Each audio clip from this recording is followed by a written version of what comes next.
No, we're at the wrong field John here. I got to get this right. Welcome to the John Fod Fieldhouse here in Sault Ste Marie at Superior Heights. I'm Tony Bonifero, joined alongside Johnny Bujo, Jay and Shaw Houselander in studio, and Chris Carr on a chair. We're here to bring you some OSFL action on Saultsports TV. We have the Sault Sabercats taking on the Toronto Jr Argos here this afternoon. Johnny, excited to be here. You know, nice to get you back on the mic, and excited to do this game. What are your expectations or thoughts kind of going into this game here between the Argos and the Sabercats? Yeah, I'm excited to see what the Sabercats can string together here today. Obviously facing a team from Toronto, usually a hotbed for talent when it comes to football, so you never know what you're going to get with a roster built like this. With the Sabercats, some challenges facing them here today. They're without some pretty key players. Nathan Gazzetti, their star running back, down at the off-the track finals. Obviously a key piece to their offense. It's going to give a chance for Melchiori and Levesque to step up and play some big minutes.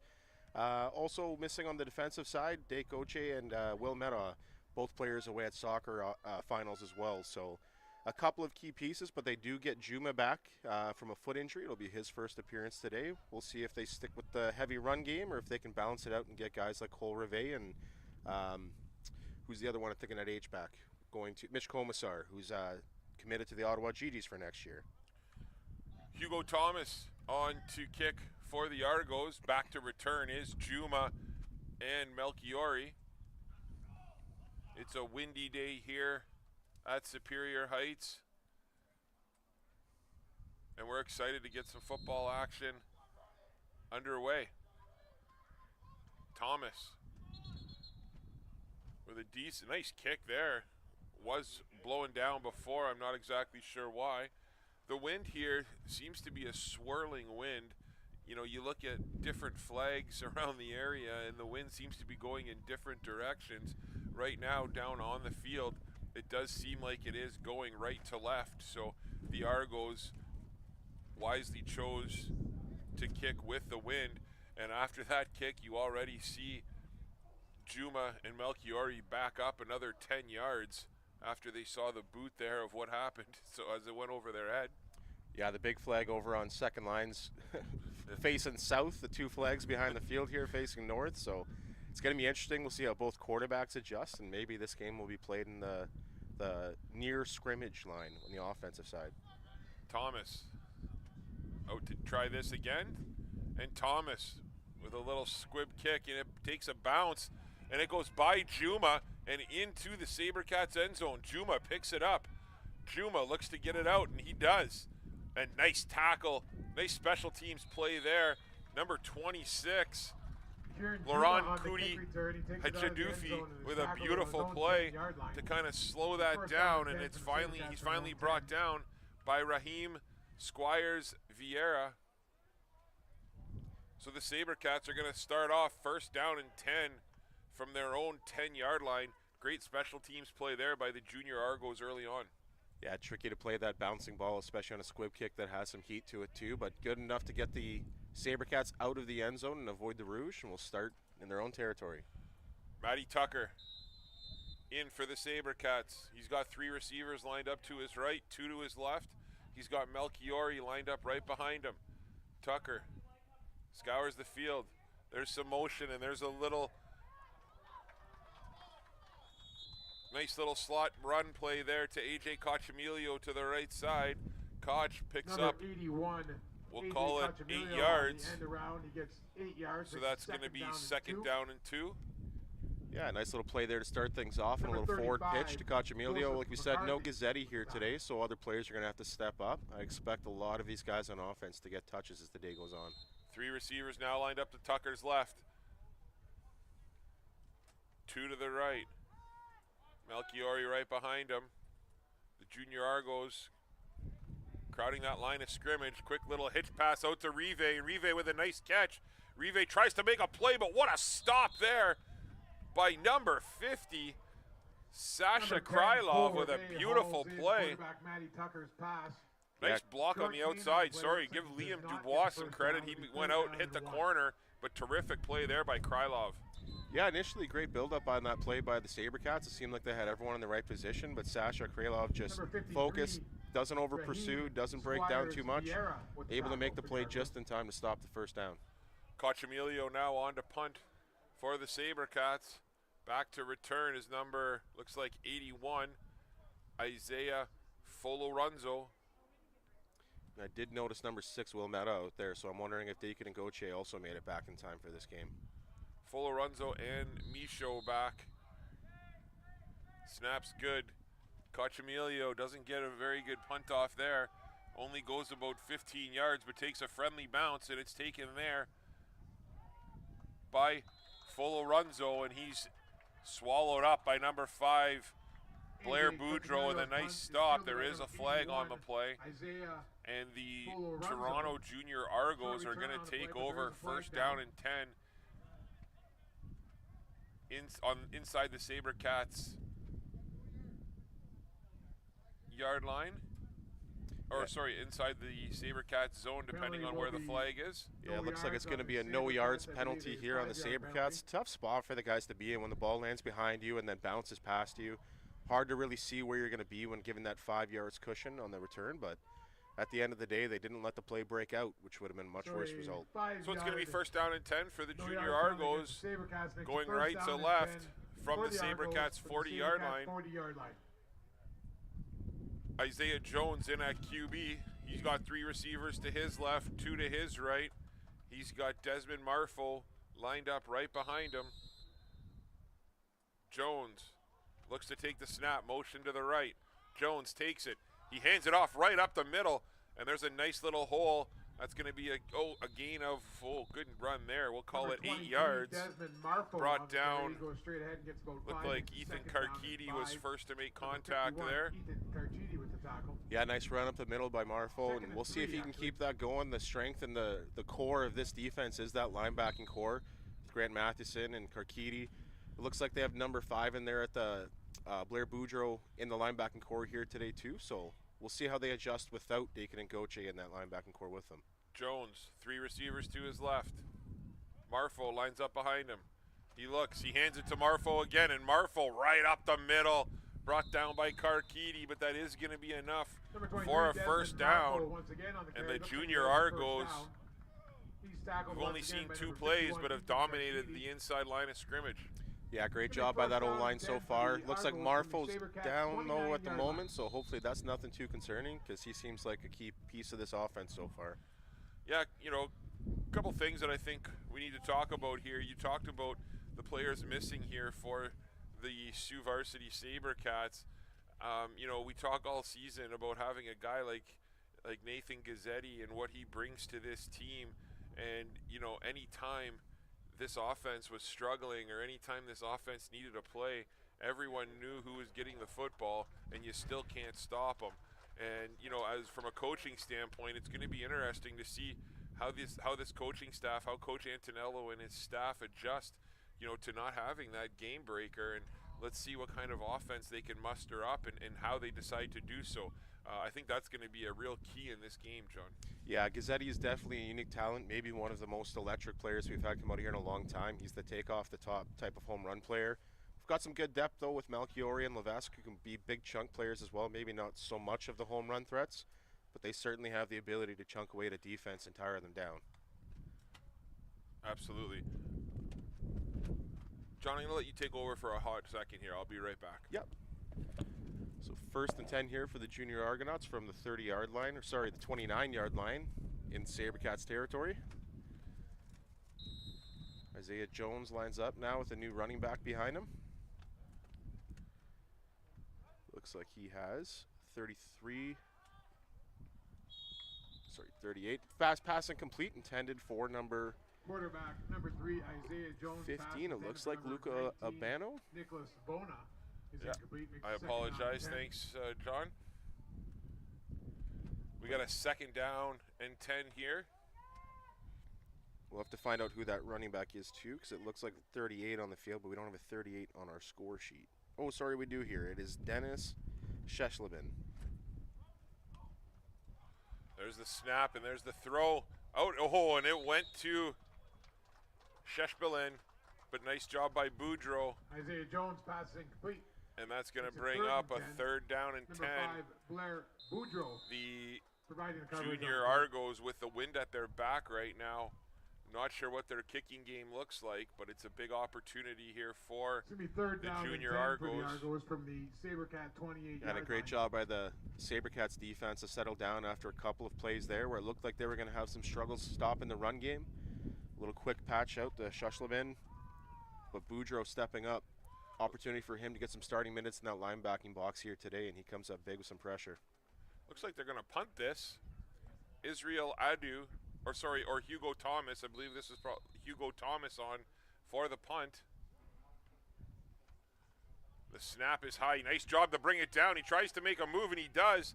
Oh, what a play there, by Thomas. You want to, again, one of those Number 12, situations that's Hugo tough for Thomas him. hauls in Obviously, the they snap. wanted to get the point Nice play and against the punt attempt to go out to, of bounds. take a 1-0 lead. At about But the- great job by looks like the Hugo 15-yard Thomas. line. He First deserves down some and credit 10 there. for Heads Sabercats. up play, makes a little move, able to kick the ball, and he gets it into this, inside the 20-yard line here of the Sabercats. So the Sault Sabercats are going to take over 1st and 10 from their own 16-yard line, going left to right and having to try and throw into this tough wind. Yeah, smart by Thomas to just pull that in, saw the pressure coming, wasn't going to be able to get it off cleanly, so he rolls out a bit and just takes the yards. Gets the Sabercats pinned here deep in their own zone. Tucker looks to the sidelines for the call. He's got 2 receivers to his right, 3 to his left. Tucker motions over to the right, and there's a handoff to Melchiori, and what a play on the edge by 21, number Melchiori 57. around the right side for about 3 yards. I don't think we Second have a down and 57, 7. unfortunately. Yeah, I don't see that on the score sheet either, but came in from the linebacking box, made a great play, didn't second guess himself, and Melchior is a shifty running back, so a great job breaking down and making a play on the outside. Gain of 2 there, so it'll be 2nd down and 8. Tucker.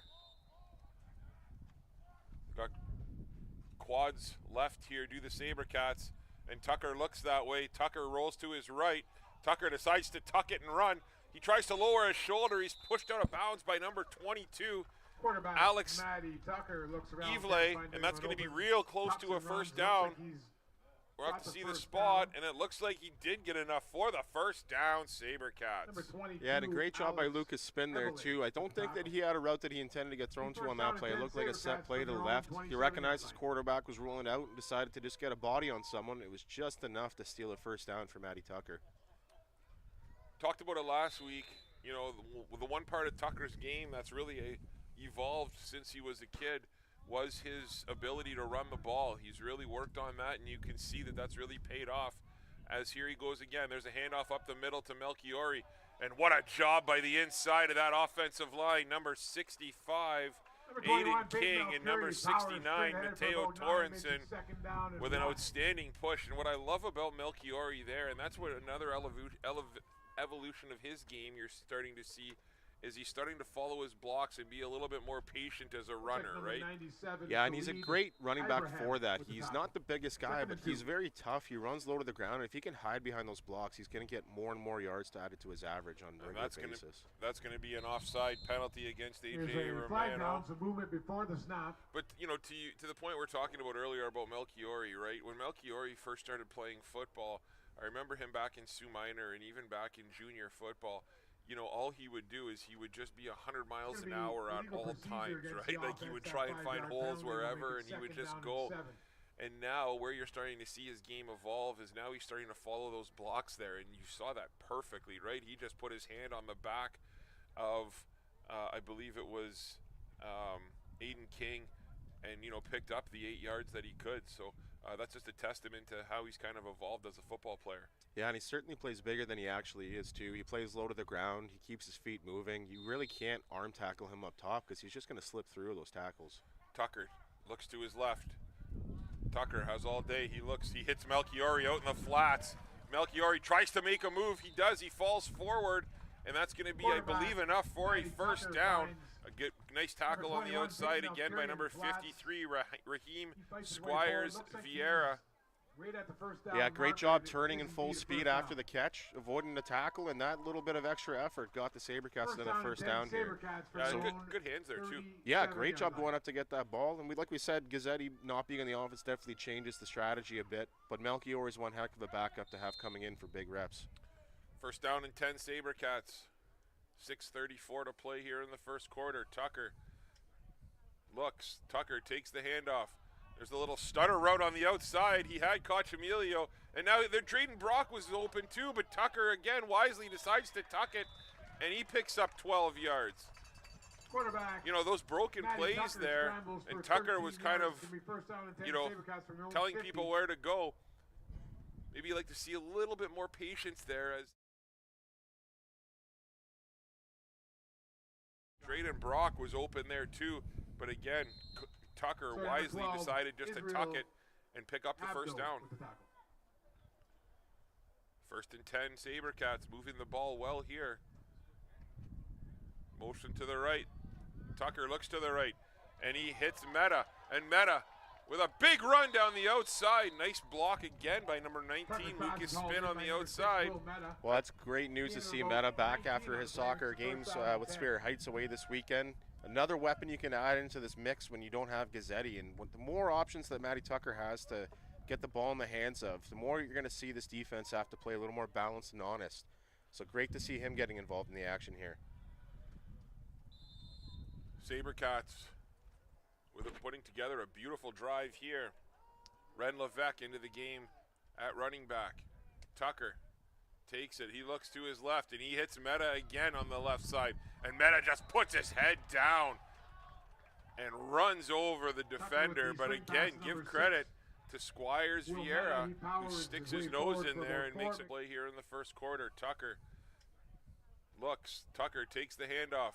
There's a little stutter route on the outside. He had Cochamilio, and now Drayden Brock was open too, but Tucker again wisely decides to tuck it, and he picks. Tough in getting those extra yards. Tucker with a handoff again to Cochamilio on the outside, and Ren Levesque with a beautiful. Oh, they're going to call a hold on Ren.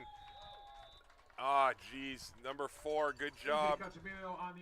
Yeah, I thought he did a good job. Sorry to push him out. There is a flag down. I thought he did a good job getting his hands inside there from our angle, but maybe there was an extra hand on that far side that the refs could see that we didn't. The initial contact, I believe, was perfect on the inside. You and I saw it, but then he readjusted his arms, and I think he went to the outside. And with putting together a beautiful drive here.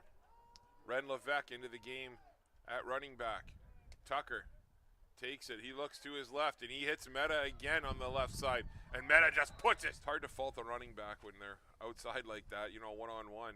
But either way, nice play there by the defender of the Argos to kind of force that, right, and put in that extra effort and make Ren have to readjust his hands. So they're having a discussion about what to do here with number 92, Tariq Moody, with putting together a beautiful drive here. Ren Levesque into the game the Argonauts defense at running here too. back. I mean, Tucker Sabercats are chipping away, but they're not really getting much that's looking like a home run threat just yet. There's good speed on this defense. They're aggressive at their angles. They seem like a well-coached unit, so we'll see if they can hang on here with the Sabercats charging. It's going to be a 10-yard penalty, so we're going to replay second down. Just like to take a minute to thank a couple of our sponsors: O'Sullivan Funeral Home, True North Radio, Swing Away Batting Cages, Freeze Frame Photos, the Pee Wee Pro Shop, the J Team at Century 21 Choice Realty, and Gus's Pizza for continued support and sponsorship here of youth athletics in Sault Ste. Marie. Gus is a new sponsor who has now come on, and he's going to be the official pizza sponsor here of Saultsports. You know, Gus has always treated us extremely well, and you know, in my mind, one of the best pizza places here in Sault Ste. Marie. Variety of pizza and wing deals.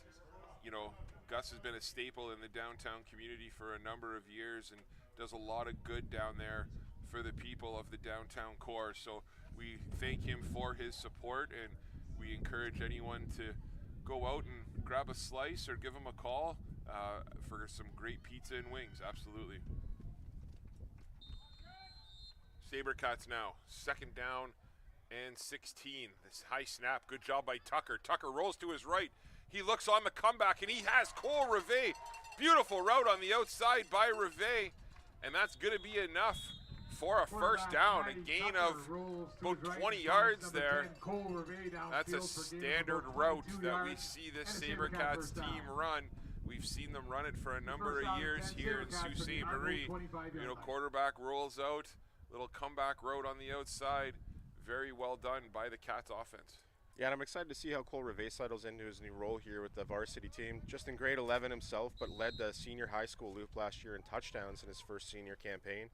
He's obviously going to be leaned on a bit more here with the Sabercats offense, and we're going to see if he's going to have his name called quite a bit here the rest of the afternoon. Tucker, some motion to the right, hands to Melchiori. Melchiori cuts it. Oh, big tackle again by number 57. I wish we had his name, because he deserves some credit there. That could have been a touchdown-saving tackle. Yeah, we're definitely going to need to get his name at halftime, because already he's made a couple of plays where he's shown himself to be quite the gifted tackler. Really scooped up, very elusive running back there, especially all by himself on that edge on the inside zone.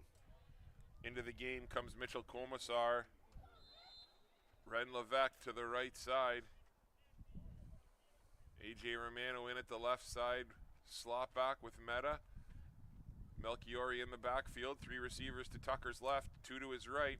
He hands up the middle, and what a hole again by this offensive line, and Melchiori splits the defense and gets it into the inside the 10-yard line. That's going to be first down and goal for the Sabercats from the 7 or 8 yard line, we'll call it. And we have an injury on the field, so we'll be back in a couple minutes' time with first quarter action here on Sault Sports TV. Like number 92.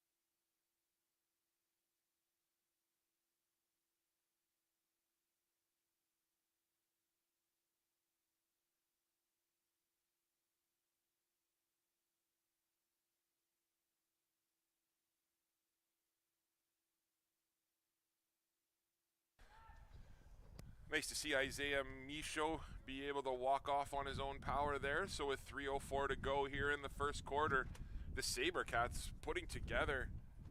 This drive started on their own 16-yard line, I believe, and has swallowed up the last 6 minutes. So this is a great drive here. Coach Antonello is going to be thrilled with this. They need to find a way to put it home. Oh, and there's a fumbled snap. Tucker just wisely falls on it. But, you know, just as the announcer curse, I guess, but, you know, big loss there for the Sabercats. That's going to be second down and goal from their own 27-yard line. Yeah, it's unfortunate that that snap came up. This O-line's really been driving this whole force here today, and we're going to give them some credit here in a bit, name off the 5 that they have there. A mix of different ages, couple of grade 13s, couple of grade 12s, and a grade 11 on that starting unit, but 3 returning starters from last year. So they're really showing their experience here on this second drive. They got single coverage down here on Commissar. We'll see if they decide to go that way. And another high snap, but Tucker picks it up, and Tucker gets hit hard by Samuel Almeida. Nice play there. And the Sabercats, with an outstanding drive, shoot themselves in the foot here. And now, with this wind, I mean, I know we all know they have a great kicking game, but this is not, and that might have pushed them out of field goal range here. John, what do you think? Yeah, they might line up to punt it here, try to get a rouge out of it if possible. We'll see what they do, but it's definitely not an ideal spot to be in, especially when they're knocking on the goalpost. Coach Emilio, we all know his boot, but, you know, with this wind, I don't know if he's going to have the ability to get it into the end zone here. I'd be impressed. So, Sabercats. Look, there's a good snap. Koch with a directional kick off the side of his foot. And that did not go well for the Sabercats, as that's going to be a punt of 5 yards. AJ Cachemiro's punt. Yeah, disappointing for the Sabercats to give the ball over at the 30, 31-yard line of the Toronto Argonauts, especially with how deep they were able to drive in the opposite zone. But a couple of bad snaps derailed that entire drive. And then with the wind the way it is, it looked like Cachemiro was trying to do a coffin corner kick into the corner near the end zone, but just wasn't able to get all of it. And now the Sabercats find themselves looking at a pretty decent field position for their opposition. And John, you know, we talked about it a little bit pregame, right? The normal punter for the Sault Sabercats team, you know, Nate Carter and the Sabercats mutually agreed to just go their different directions here for the rest of the season, as Nate will be attending St. Clair College in the fall. So he decided he wants to put all of his effort into that, and I've already seen him working out and things. But again, that's a nice play on the outside by, who was that, number 50? Shovel pass from number 3. Aiden Wanch with his first big play of the game. But just to finish up on the Nate Carter point, you know, Nate was a punter for these guys, right? And you want to talk about one of the best boots in the province. His leg will be something that's absolutely missed, as well as his, you know, skill at the receiver position. Yeah, especially today with the wind, but without a doubt, I think it was what's best for both the program and Nate to focus their opposite directions, and we wished him all the best. He was an electric player here in the Sioux Loop. We've really enjoyed watching him play high school here in the Sioux and Sabercats for the last few years, and we'll get a chance to see him here in the Sioux one more time this summer when the St. Clair Knights come up here to take on the Sioux Cougars. Absolutely. We have a timeout called here by the Toronto Jr Argos, so we'll be back in about 2 minutes' time with continued action here from Superior Heights in Sault Ste. Marie.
We're back live, 1:42 to play here in the first quarter. Isaiah Jones takes the snap. He looks right. And his throw, he had an open receiver on the outside, but it is incomplete. So it looks like they're going to come out to punt. It's unfortunate, you know, that we haven't seen Desmond Marfo back in the game yet here, as I see him sitting on the bench, and Isaiah Michaud is still being worked on as well. And that'd be a huge loss for this Junior Argos team if those two players are unable to return here. Yeah, it really seemed like Marfo was a key piece to their offensive strategy coming into this game. We only got to see him take 2 carries, and he was out, and it looks like he's on the trainer's bench still. So we're hoping that it's nothing too serious there. Even if not today, be ashamed to see a player of that caliber miss any more than 1 game. Hugo Thomas on to punt for the Junior Argos. Snap's good. Oh, and that another unfortunate punt there, as that went off the side of his foot. And I think we've seen, when's the last time it did 5 yards. When's the last time we saw back-to-back 5-yard punts? Yeah, you wonder if the wind's playing into their mindset a bit. They're trying to do a little bit too much, maybe send it out the sidelines. I don't think people understand how difficult it is to actually punt the football accurately. I think it's one of those things in football where everyone thinks anyone can walk up and do it, but to be able to place a kick is definitely difficult, especially when you have big linemen chasing you down.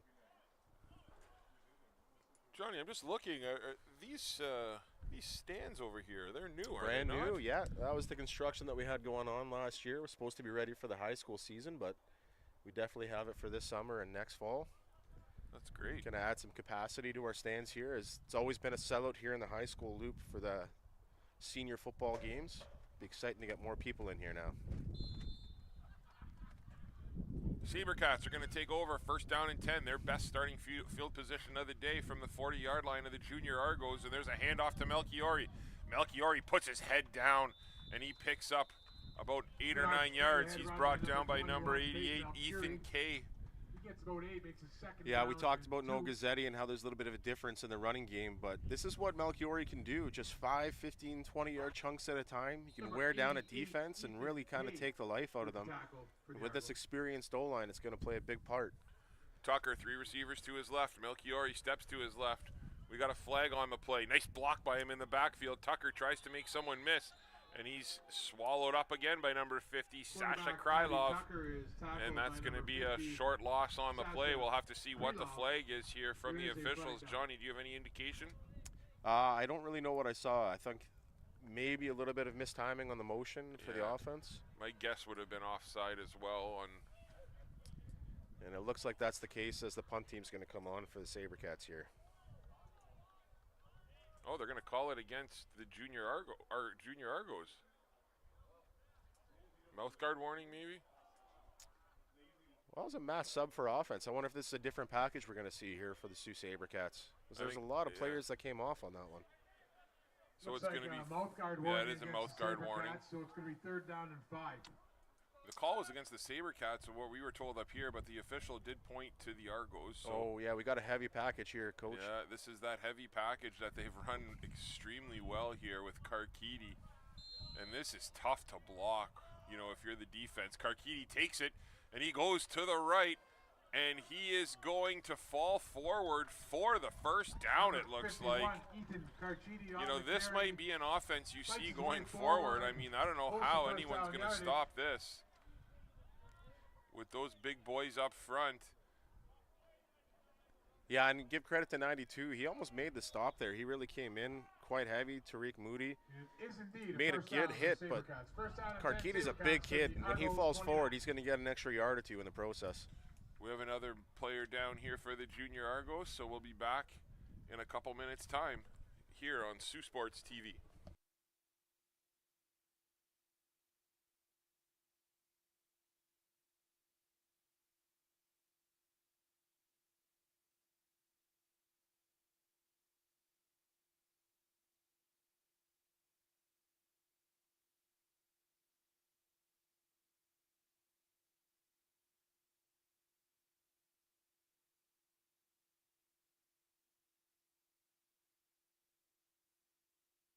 Nice to see number 97, Khalid Ibrahim, able to walk off on his own power. He just got his knee, I think, rolled up on a little bit. But, you know, it's always nerve-wracking seeing those leg injuries. But when you're able to see a player put some weight on it, that's generally a good sign. So, yeah, great to see him walk off. Another what appears to be a key player on this defense. We'll hope that he'll be able to get some therapy and get back out there on the field. First down and 10 here for the Sabercats, going left to right on your radio dial with 27.1 seconds to play in the first quarter. Tucker, 3 receivers lined up to his left, 2 to his right. Melchiori lined up right behind him. Tucker with a quick handoff to Melchiori, and he stood up by number 57 again, and he's finally brought down by number 99, Destiny Ihana. But what a good hard run there by Melchiori. I got to say, number 57 there might have saved the touchdown, because the push the offensive line got there, now that Khalid Ibrahim is out, that was one heck of a push by the interior offensive line, and it looked like it might have been enough for Melchiori to rip it long. 57 coming up again. We're going to have to get that young man's name at halftime. This will be the last play here of the first quarter, barring a penalty. Ren Levesque into the game now at running back. Matty Tucker takes the handoff. He hands to Ren, and Ren, just gets swallowed up, led by number 52, Brandon Tucker. On the carry. He's met nice play there by the linebackers and defensive line of the Argos. That's a huge play as the Sabercats seem to be running at will. So it'll be that was second down, that play, was it not, or was that first? I think that was second down, Coach. Yeah. But they are adjusting it to third down now, so it'll be 3rd down and 5 for the Sabercats. You wonder if you're going to see that big package come out again here, as that's kind of where they've had a ton of success. Yeah, and I mean, with 97 Khalid Ibrahim out, it does seem like they're trying to attack the middle of the D-line. But those linebackers are filling in so great for this Toronto Argonauts team. I mean, that's another play where it looked like there was a big push up the middle, and the outside linebackers come in to clean it up with great speed. Looks like they're going to attempt the field goal. Not a bad call with the wind at your back here. And Cochamilio, who has an outstanding leg back in the end zone, is number 10, Samuel Almeida. And I believe that's number 81, Isaiah Foloronzo, in case Cochamilio misses this. Thing is, you know, if Koch gets a hold of this, right, if he misses this, this is going to be real difficult to return because he might put it out of the back of the end zone with this wind. Yeah, at very least you're hoping for a rouge here. Tucker gets the snap down. Koch's kick, it is going to miss to the left, but like we said, it does go out of bounds. So that will be a rouge for the Sault Sabercats, and they're going to take a 1-0 lead with 11:48 to play in the second quarter. Sabercats take a 1-0. Yeah, back and forth. I think special teams has been the key to that first quarter. Neither team really capitalizing on any opportunity to flip the field. Turned into a bit of a game between the 30-yard marker so far. So we'll see if one of these two offenses start to figure something out and start to unlock some pieces on the opposite defense. Again, just want to thank a couple of our sponsors here. We really want to thank Freeze Frame Photos and Bob Davies. We really want to thank Swing Away Batting Cages. We want to thank O'Sullivan Funeral Home, True North Radio, the Sue Pee Wee Pro Shop, the J Team at Century 21 Choice Realty, and Gus's Pizza down on Queen Street. If you're interested in helping bring youth athletics to the homes of viewers here in Northern Ontario, please feel free to reach out to Jay Houselander at Saultsports.com. 1st and 10. Little hesitant run there by number 38. Number 38, again, Dennis Shushlabin on the carry.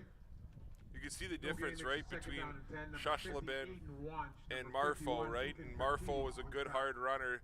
Shushlabin, again, has some skill, but he's a little bit lighter framed running back, and, you know, it's going to be tough for him to get those difficult yards here against this team. Again, we'll see if the Argonauts can open up their playbook, but it seems like a lot of their run scheme is designed to run up the tackles and try to run up the middle, and definitely a different type of running back you have now without Marfo in the backfield. Jones looks. Jones. And he's got pressure right away, and he's brought down, led by Ethan Karkidi and Aiden Wanch. Outstanding pressure there by the Sabercats. And that's going to be a sack for the Argos. Loss of 8 on the play. We'll call it 3rd down and 18. And now they're going to have to punt into this terrible wind. It's exciting to see Wanch start to deliver here at the senior loop now, too. He was just a player who tore through our junior high school loop in the junior varsity OSFL division. He's definitely one of those big athletic DNs who's going to get some pressure on the quarterback and make a statement throughout a game. And it's nice to see that translating at the senior level, too. Yeah, this D-line last week caused absolute havoc in the game for this, and they won the game for the Sabercats. They are an outstanding unit. Nice snap, and another directional kick. That might come way up here, and it almost hits Coach Nod, almost had the hands. That's a first for us up here. Yeah, I don't know if I've ever been worried about the ball hitting us here at the table before, but that one came pretty close. Look at that, another 5-yard punt, exactly 5 yards. Yeah. That is 3 5-yard punts in a row we've seen here. Yeah, you have to think that the wind is playing into the mentality of these special teams players right now. That's right. We don't see this type of special teams game very often at this level. But the thing is, though, and you know, you and I are both coaches, right? I understand this directional punting and things, but, you know, things can happen on punts, right? You know, you get a good punt, and it can change field position. You know, players have a hard time fielding punts. You know, rather take my chances with that rather than, you know, if you're just going to kick the ball 5-10 yards, why not run a play, right? And that goes both ways a lot of times. Tucker now has it. 3 receivers to his right. He rolls to his right. He looks. He's going to hit that comeback again to Rive. Rive was wide open on it. I think he went out of bounds, though. He got 1 foot in, I think. That back foot was dragging. Yeah. It looked like he had Quarterback, caught it, and I thought, Matty yeah, Tucker again, we had a rolls to terrible right angle up behind here, but number 10, either Cole way, Rivet on the comeback route for gain of about nice 12. catch there again by First down Rive. 10 Sabercats for And obviously, we the don't have a great Argos angle, team. but if he did get that back foot to drag, good awareness by Cole. Young player on this offense, but he's really starting to develop into quite the weapon out wide. Tucker looks to the sidelines. Tucker getting the call. 3 receivers to the left, 2 to the right. Ren Levesque lined up behind Tucker.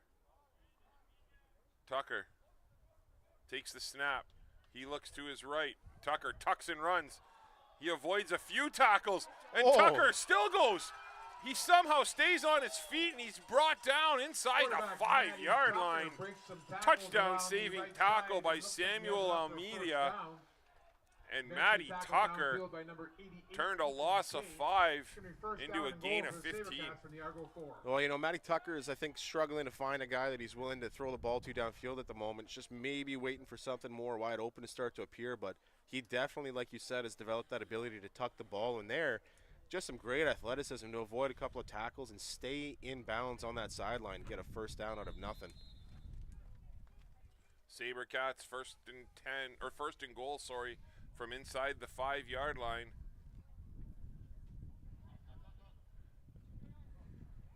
He looks, and he's got a man in there. Oh, number 4, Pass intended in the end zone for number 18, Vasilis Drayden Brock. Pitas with some nice coverage on Drayden Brock. Number 4, Vasilos. I'm Yeah. sure, you know, with this coverage. team has had some success following their offensive line, and they've been able to pick up yards, kind of 3-4 yards at will on the inside. So Sabercats with a pass there, trying to catch the Argos off guard. We'll see what they decide to do here. You know, you would think the most simplest thing would try that little run up the middle, and if it doesn't work, put in the big package for 3rd down. Melchiori now takes it. Melchiori, and he's tackled on the 2-yard line, again led by number 57, but exactly what we just talked about. Now here comes the big package. Yeah, and what I did see there is cover 0 for the last couple of plays. They're starting to add extra guys into the box, and maybe that's what Coach Anto's thinking was to try and take something off over the top. But the man coverage has been really good, even on cover 0 for the Argonauts. They're doing a really good job following our receivers downfield, so got to give credit to this defense. They're not giving away any points. I think, this is almost like the Sioux's version of the tush push in a sense, right? Everyone knows what's going to happen.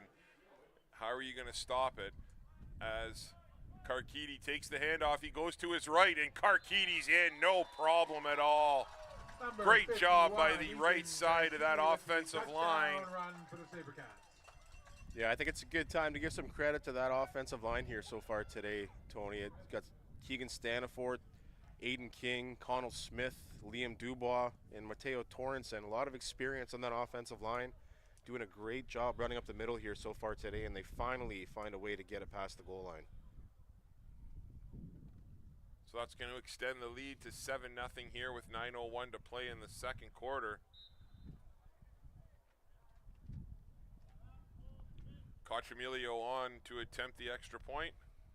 Tucker on the hold. Snaps good, holds good, and the kick is good. So with 9:01 to play, the Sault Sabercats jump out to an 8-0 lead. Sabercats take an 8-0 lead. Yeah, finally a complete drive there from the Sabercats. Still like to see them get a little more of their passing game going, but another comeback route there by Cole Rivet. Got something going in the passing game. It's going to force the defense to be a little bit respectful of the threat downfield. But as long as this offensive line is able to keep pushing the ball with Peyton Melchiori, you're going to see them chip away at that scoreboard. And honestly, this is the closest game the Sabercats have played so far this year. They've really been able to blow out every team that they faced and gotten a big lead early. So far, Junior Argonauts are holding strong. We'll see if they can hang on now that they've given up the first score in the first major. Yeah, I think, again, the Gazzetti factor was a big deal, right? And, there's I think if the Sabercats are able to continue this, all this is going to do is add to their confidence going forward. No doubt. You think about it, right? There was obviously a little bit of concern without Carter, without Gazzetti, without a few of their offensive weapons that they've relied on this season. And if they can come out against this good, solid Toronto team and put together a solid performance, all that's going to do is help them build some confidence going forward. Yeah, and solidify that depth, get guys experience so that if they are called on in big plays later in the season, especially in the playoffs, it's only going to serve to benefit the completeness of this offense. So it's exciting to see a lot of the players of the future for this offense get a chance to show out too, and we'll see how it goes for the rest of the game. Koch Emilio with a huge boot. That's his best kick of the day into the end zone, and it's taken by Michaud 15 yards deep.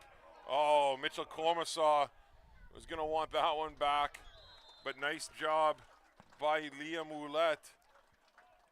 Give Michaud a ton of credit there as he was able to get around Komisaw and get out of the end zone.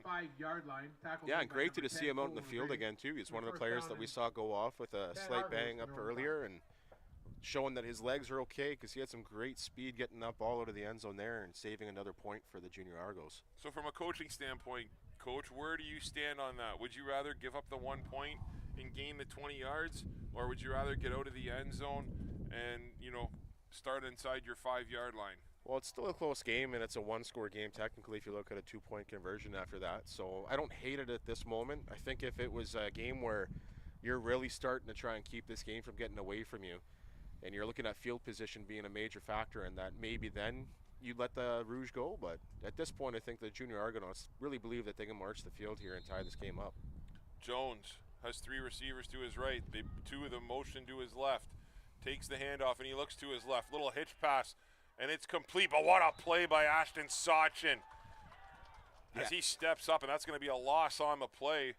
Caught by number 81, Isaiah Folorunzo. Well, we talked about this D-line and their ability to cause havoc and chaos. A lot of tall and athletic defensive linemen on this group. Ashton Sachin, another one going to the Sioux College team later this summer for their inaugural season. And he's a big kid, but he can move, and he's going to create some pressure on an offense if you don't get the ball downfield fast. Ashton Sachin, an outstanding young man as well, multi-sport athlete here for the Cora Colts in town. Snap's good. He looks downfield, and he hits. He's got a nice play there to number 19. Again, we don't have number 19's name, unfortunately. Yeah, great job by the Argonauts there, though. Trips routes on the left side there. Clear open a guy underneath, and great focus on the catch. Looks like they're going to be short here, but they might just go for it. Maybe take a safety even. Yeah. Cam Williamson with a big stop there. Especially with the way they've been punting here so far today, Coach, I'm almost wondering if they're not just going to take the 2-point safety and make this a 10-point game.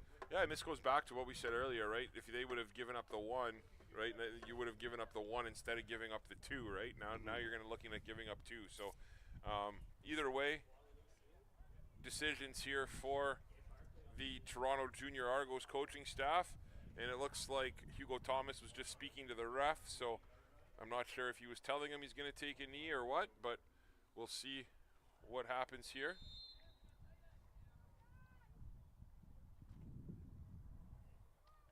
Snap's good, and looks like Thomas is just going to try and yeah, I'm not sure why he's killing time here, though. Yeah, I know, right? That's where dangerous things can happen, but either way, good job by Thomas. And that is going to be a safety. So for those viewers who are kind of new to football and not understand the reasoning behind giving up the safety, Coach, you want to explain the thought process and the reasoning behind that? Yeah, so it's early in the game. A lot of field position is still important in the strategy of the game. When you take a safety, what happens is the Sabercats will take over the ball far in their own zone, as opposed to, say, if you punted it from your own end zone and you don't get it far like the last couple of punts have done, you give the Sabercats the ball in your territory with a chance to put up an easy touchdown instead of giving up the 2 points to make it a 10-point lead. So it's a bit of a strategic retreat. It forces the Sabercats to have to work harder for their next drive as opposed to giving them a chance to make this a blowout. Yeah, so basically you're giving up 2 points to gain, 60 or 70 yards the other way, and that's kind of what you're seeing here. So the Sabercats now are going to take over, first down and 10, up 10-0 from their own 35-yard line, going right to left. We haven't seen the Sabercats try and take the top off this defense yet. With the wind at Tucker's back here, you might see them take a shot here as Cochamilio runs a sweep to the outside, and Cochamilio falls forward. That's going to be close to a first down. Real close to a first down. I really like that play by Cochamilio. When you watch junior football or younger football players, when they get a sweep like that, they fall in love with trying to get to the sideline and taking it down the sideline. But at this level, the speed of the game is just too much. So when you can have the maturity and the realization that that cut back up the middle is going to get you a couple of extra yards, it's one, a tough play by the football player because he's willing to take on contact. And two, it's just the maturity to realize those extra few yards are more worth it than trying to get to the outside for a touchdown. I also found out number 19 here for the Junior Argos who made that catch. His name is Joseph McCarthy. So nice play there by Joseph. Ren Levesque with a fake, and it's a quick pass to Comersaw over the middle. Nice little play there by the Sabercats. That's going to be a gain of 8 yards. It'll be second down and, or we'll call it 9 yards, second down and 1. Yeah, great job by Comersaw. We mentioned earlier he's committed to the Ottawa GGs for this fall. He was originally going to play for Sioux College, but University came calling, and he's out playing wide here today. He was playing H-back a lot last week with a change around in the offense. It's great to see him getting involved. Tucker motions Meta to the right, and how he hits Meta to the right. And Meta has lots of room. Nice block downfield by Comersaw, and that's going to be a gain of 20 for Meta.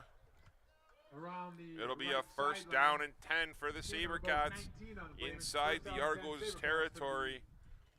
Yeah, what great news it is that Will was able to make it back to town for this game. I'm sure he's not in his normal condition after playing a bunch of soccer games the last couple of days, but he isn't showing any signs of it. He's been making a couple of big chunk plays here today out of the slot. Tucker, 3 receivers to his left, 2 to his right. He's got Levesque lined up in the backfield.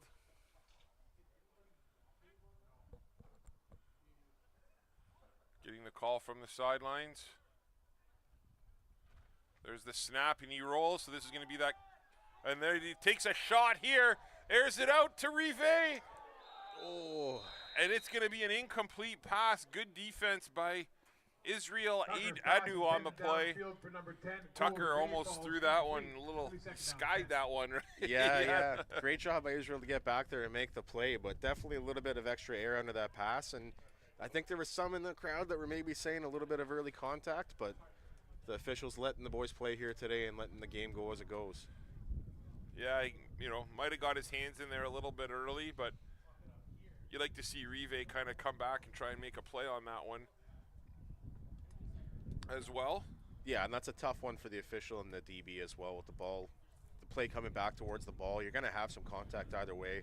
If Rive maybe got up and made a little bit more of a high point attempt for the ball, might have seen the call come, but I'm definitely more of an offensive guy, and but I do feel bad for DBs in situations, right? I feel like it's one of the hardest positions to play. I feel like they don't get the benefit of the doubt very often. As Tucker now takes it, Tucker with a nice move, and he looks and he just throws it away to nobody. Smart play there by Tucker.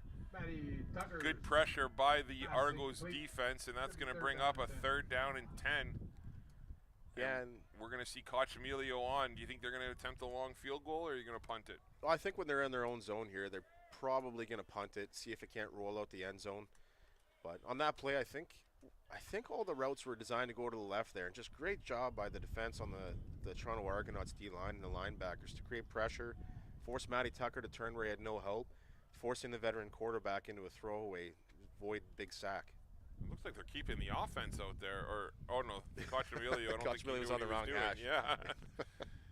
Selfishly, I'd like this. I love seeing field goal attempts, and with this wind, I think he could have a chance to do something. But I obviously get the punting here.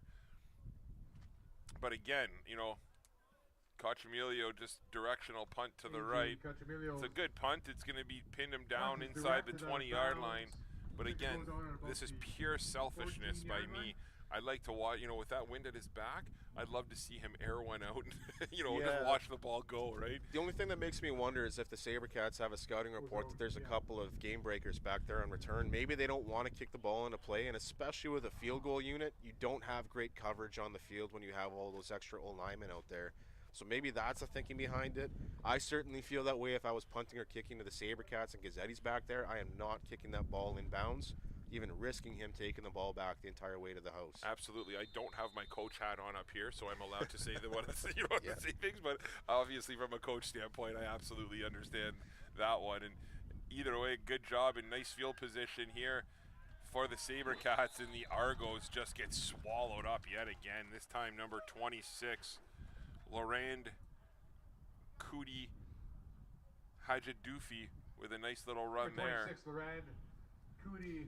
Yeah, and you really wonder if Marfo was the key piece to this offense, and that's really forced the offensive coordinator to change his game plan here coming into the day, because they just don't seem to have that same push that they had when they had number 23 in the backfield. I mean, they moved the ball on that first drive. You know, I think it was only maybe 4 or 5 plays he played in the game, and just unfortunate. Isaiah Jones, 3 receivers to his left, 2 to his right. Takes the snap, he looks to his left, and again, what pressure. But somehow he squeezed out of that, and Karkidi with a big tackle. He's going to be about 2 yards short after that 10-yard scramble and run. I don't know how he got out of that. Yeah, he's elusive, and you know what? If he has that kind of wheels, I wouldn't mind him tucking it and taking off a little bit more often here to get this offense sparked. We'll be back in a couple minutes' time here from Superior Heights Field on Saultsports TV.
Welcome back to Superior Heights Field here in Sault Ste. Marie. Nice to see Malachi Powell being able to walk off with some assistance.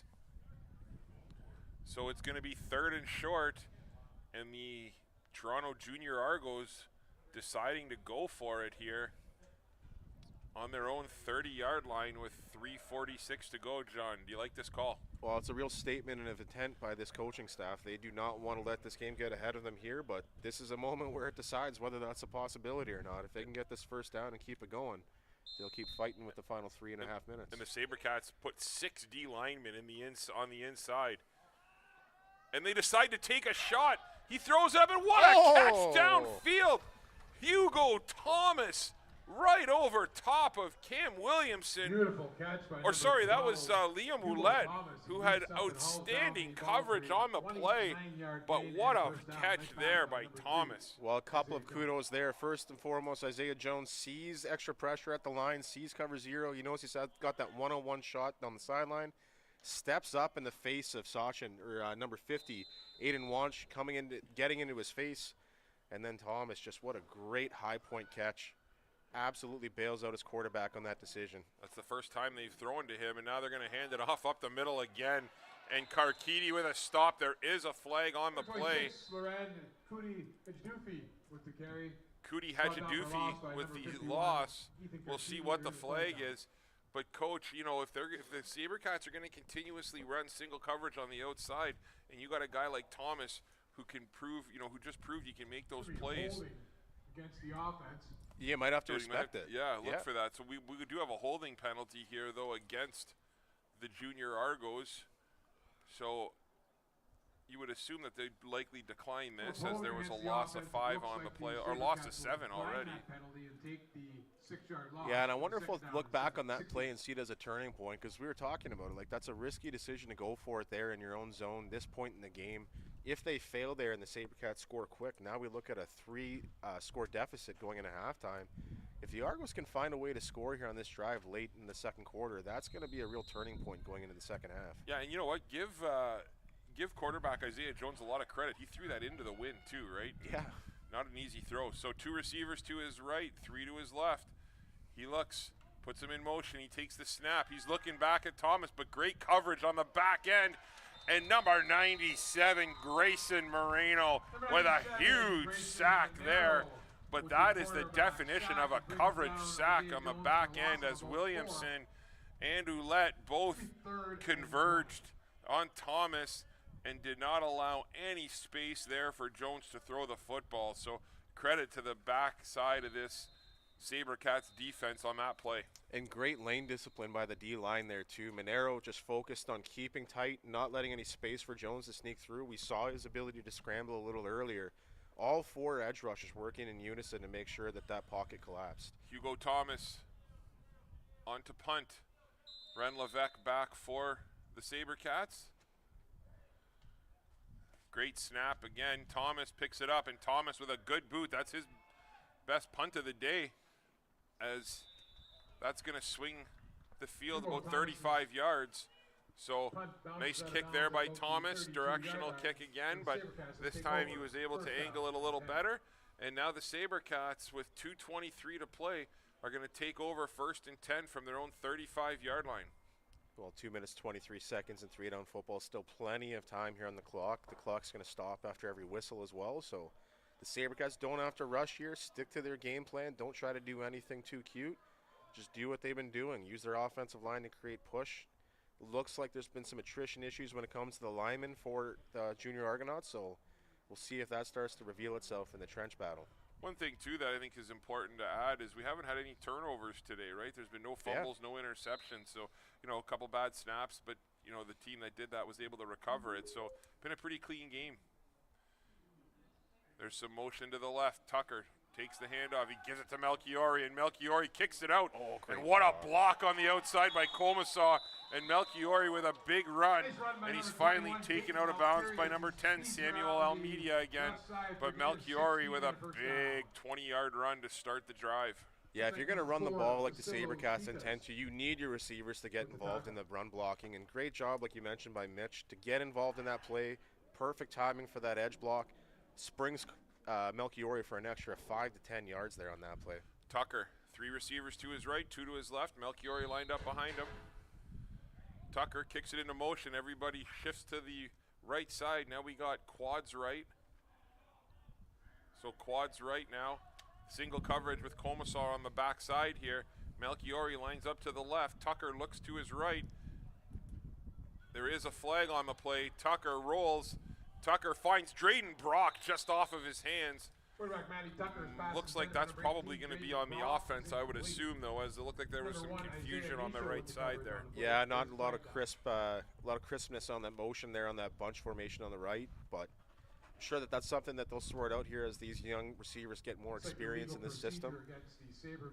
Great job getting Drayden Brock open, though, on that play. It was the right call, just couldn't get the pre-snap motion down. Drayden Brock, I've talked a lot about him over the years. You know, he played for me back in Sault Minor football, and you want to talk about a kid who's played almost every position there is to play on a football field. He's played everywhere from center to O-line to D-line to linebacker to, you know, wide receiver to slot back to tight end. He's got experience all over the football field, and, you know, that's a good thing to have, obviously. Lots of flexibility, and as a coach, there's nothing better than that. Yeah, just one of those kids whose body has reshaped as he's grown up, as he's been in the gym, played more sports, and that experience is going to come in handy as he becomes a utility. Tucker takes it, fakes it to Melchiori. What a move. He's got receivers deep, but he decides to tuck it and run. And a good play again by Tucker. I love that decision that time. You know, he had some receivers. He had some receivers deep, but they were covered, and he just saw that he had about 15 yards of space with no one there, and he was able to pick up 8. And we do have another injury here to the Toronto Jr Argos. So with 1:59 to play, we're going to take a short break, and we'll be back from Superior Heights Field here in Sault Ste. Marie.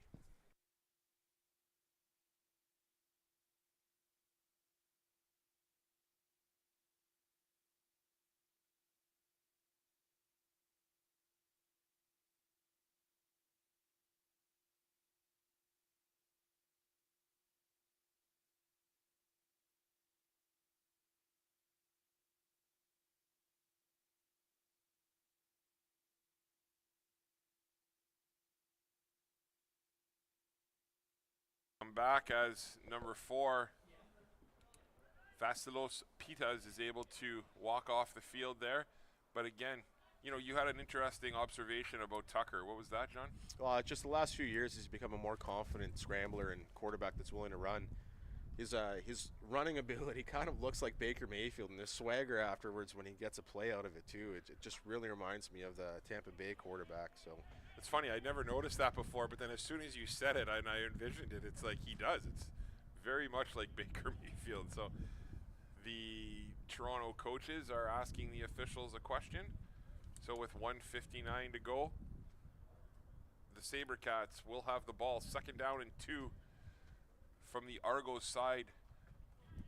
I think they're trying to figure out a substitute here to get someone in.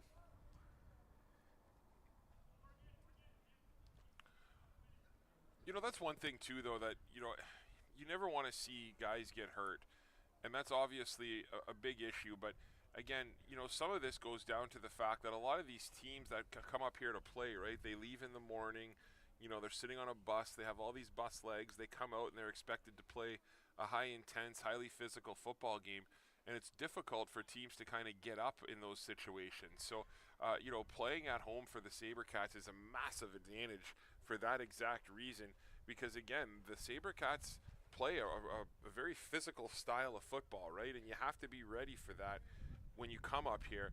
And you know, we've all played sports with bus legs, and it's tough to do when you're sitting on a bus for 8 hours. Yeah, and I think pound for pound too, the Sioux has always been very respected for his toughness, but that's because we have to do that all the time when we go on the road, right? Exactly. Tucker now, 1:59 to go. 3 receivers to his right, 2 to his left. He looks to his left. He's got nothing. And he hits Cochamilio on a nice little route, and he's pushed out of bounds by number 53, Raheem Squires Vieira, yet again. Nice little play there by the Sabercats. Nice connection there by Koch and Tucker. Yeah, I think that people maybe don't understand how impressive that play actually is. First of all, for your quarterback to hit your receiver in motion like that, or in stride when they have coverage right behind them, but also when you're a receiver, the ability to keep your speed while you catch the ball and maintain it through the play, that's not something that comes without practice and experience. So great job by Cochamilio there to stay focused. Sabercats 1st and 10, 150 and counting. Ren Levesque takes it to the outside, and Levesque with a good hard run. Love that. Tucks it in the up, goes up the middle to your point earlier, right? Find the hole, pick up what you can, and it looks like he's going to be real close to a 1st down. I think that's going to be enough for a 1st down. It is 1st down and 10 Sabercats. Well, great job there by Levesque stepping up. Well, obviously, we've talked about it ad nauseum that no Gazzetti here has changed the strategy of this offense, but so far Melchiori and Levesque really stepping up big time to help keep this offense going. Tucker rolls to his right. Look for that comeback route again, but he's taken down. Big play on the outside by number 53, Squires Vieira yet again. And that's going to be a loss of 8 on the play. It'll be 2nd down and 18. Well, Raheem's a big kid, and he's got some great speed for his size, and if it's not evident anywhere else that he's played here today, that play really shows it. Melchiori was the lead escort on the rollout. He didn't even see him coming around the edge. By the time he noticed he was there, he was well past him and already all over Tucker.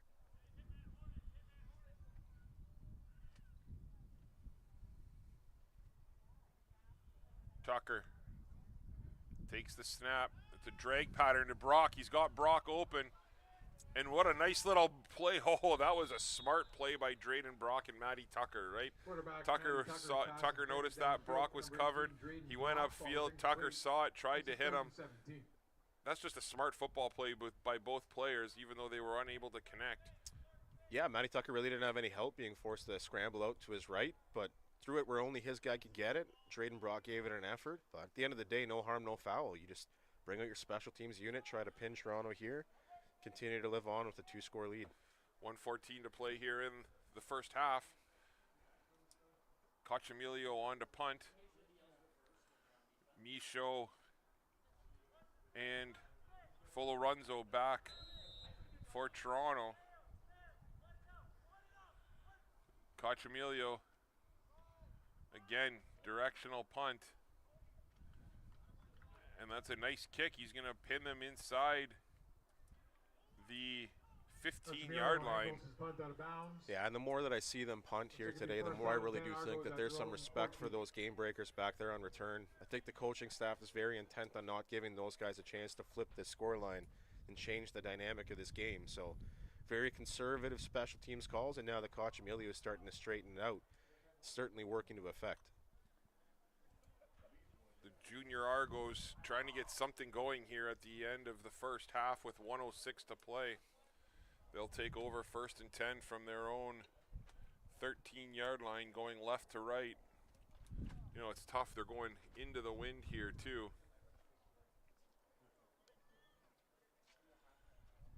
Well, 3-down football. 1:06 is plenty of time still to make a play. Isaiah Jones, 3 receivers to his right, 2 to his left. Takes the handoff, looks to his right. Oh, and he has a wide open receiver. Nice play by number 19, Joseph McCarthy.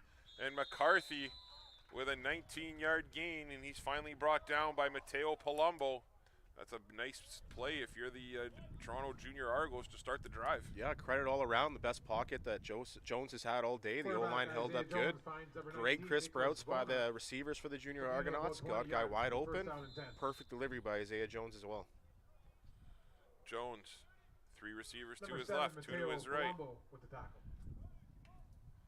He's got Luxton behind him. He looks to his left. Another nice completion and a nice little run there. Number 81, Isaiah Folorunzo, makes a lot of guys miss, but you know what's impressive is the guy down there to make that tackle is number 99, Grant Matheson, as he's able to run that down. But 2 nice plays here back to back by the Junior Argos as they finally have seemed to figure something out offensively here. Yeah, and a great job by Isaiah Folorunzo to come back to that ball. He had guys right on top of him in coverage, but he came back to his quarterback, but gave himself space to make some big yards after the catch. And we got a timeout call here. I like that timeout. I think it was actually called by the Sabercats. Yeah, it looks like Coach Duplin seeing that his defense giving up a little bit of momentum there, trying to stall out that momentum for the Junior Argonauts.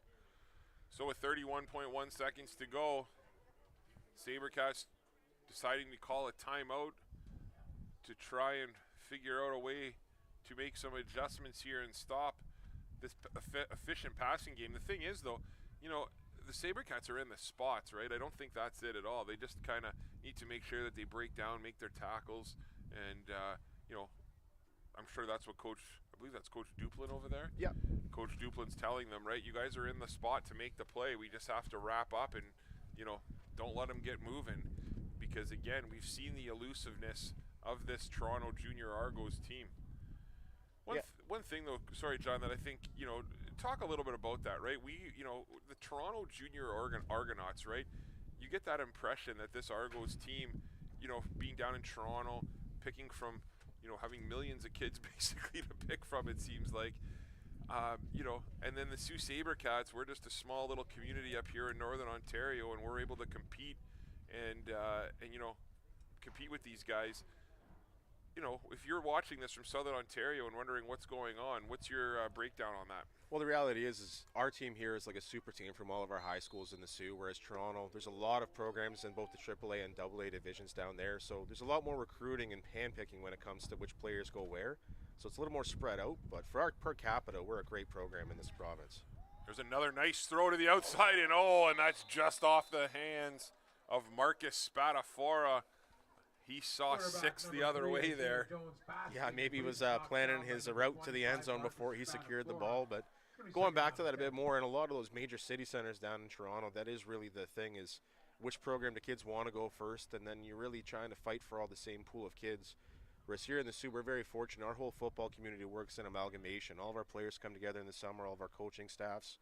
So we've always been able to compete because we really do collectively pool all of our resources together as a football unit.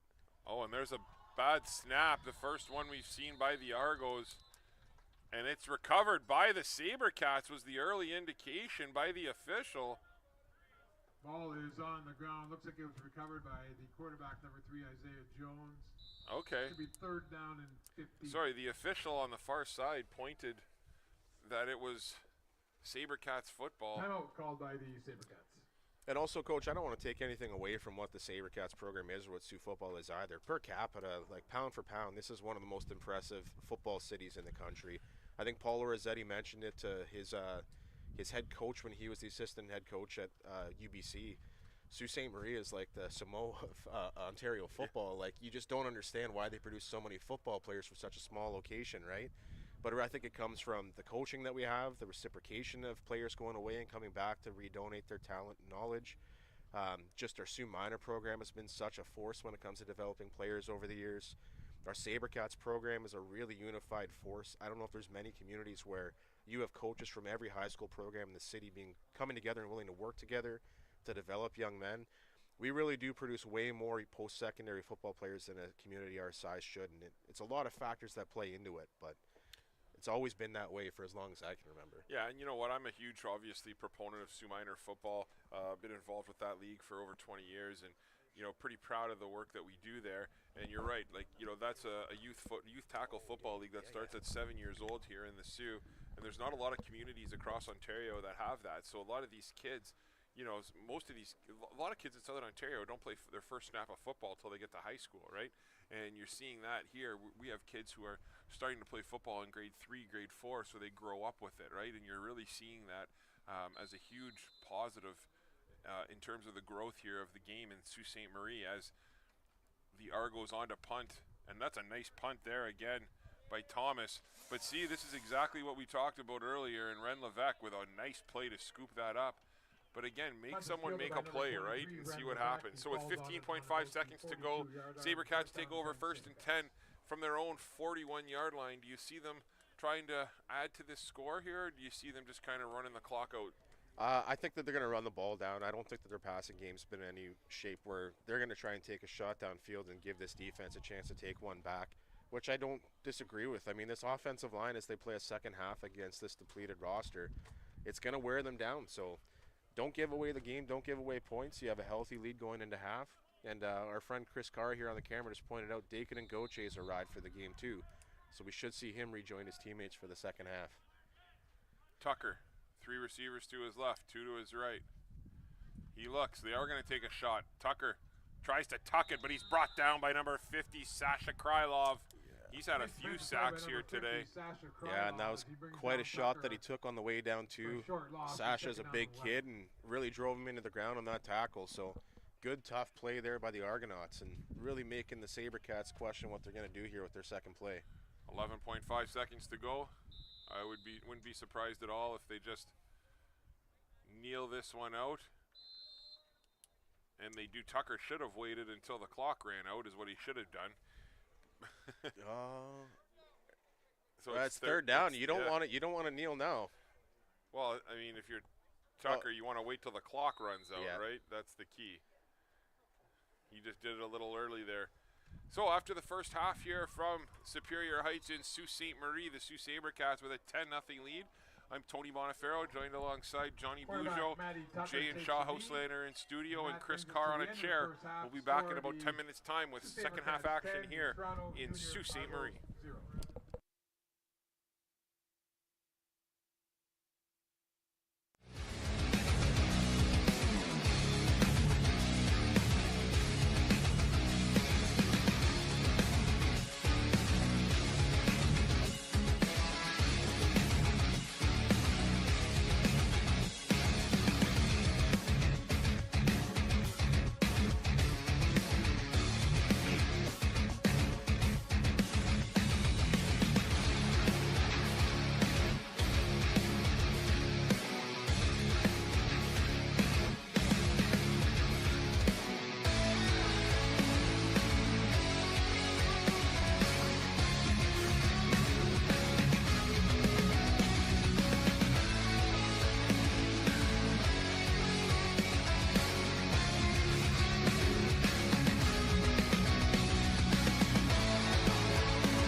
Welcome back to Superior Heights Field here in Sault Ste Marie.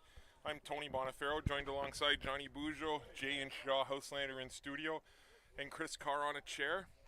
We're back for second half action here between the Sault Varsity Sabercats and the Toronto Jr Argos.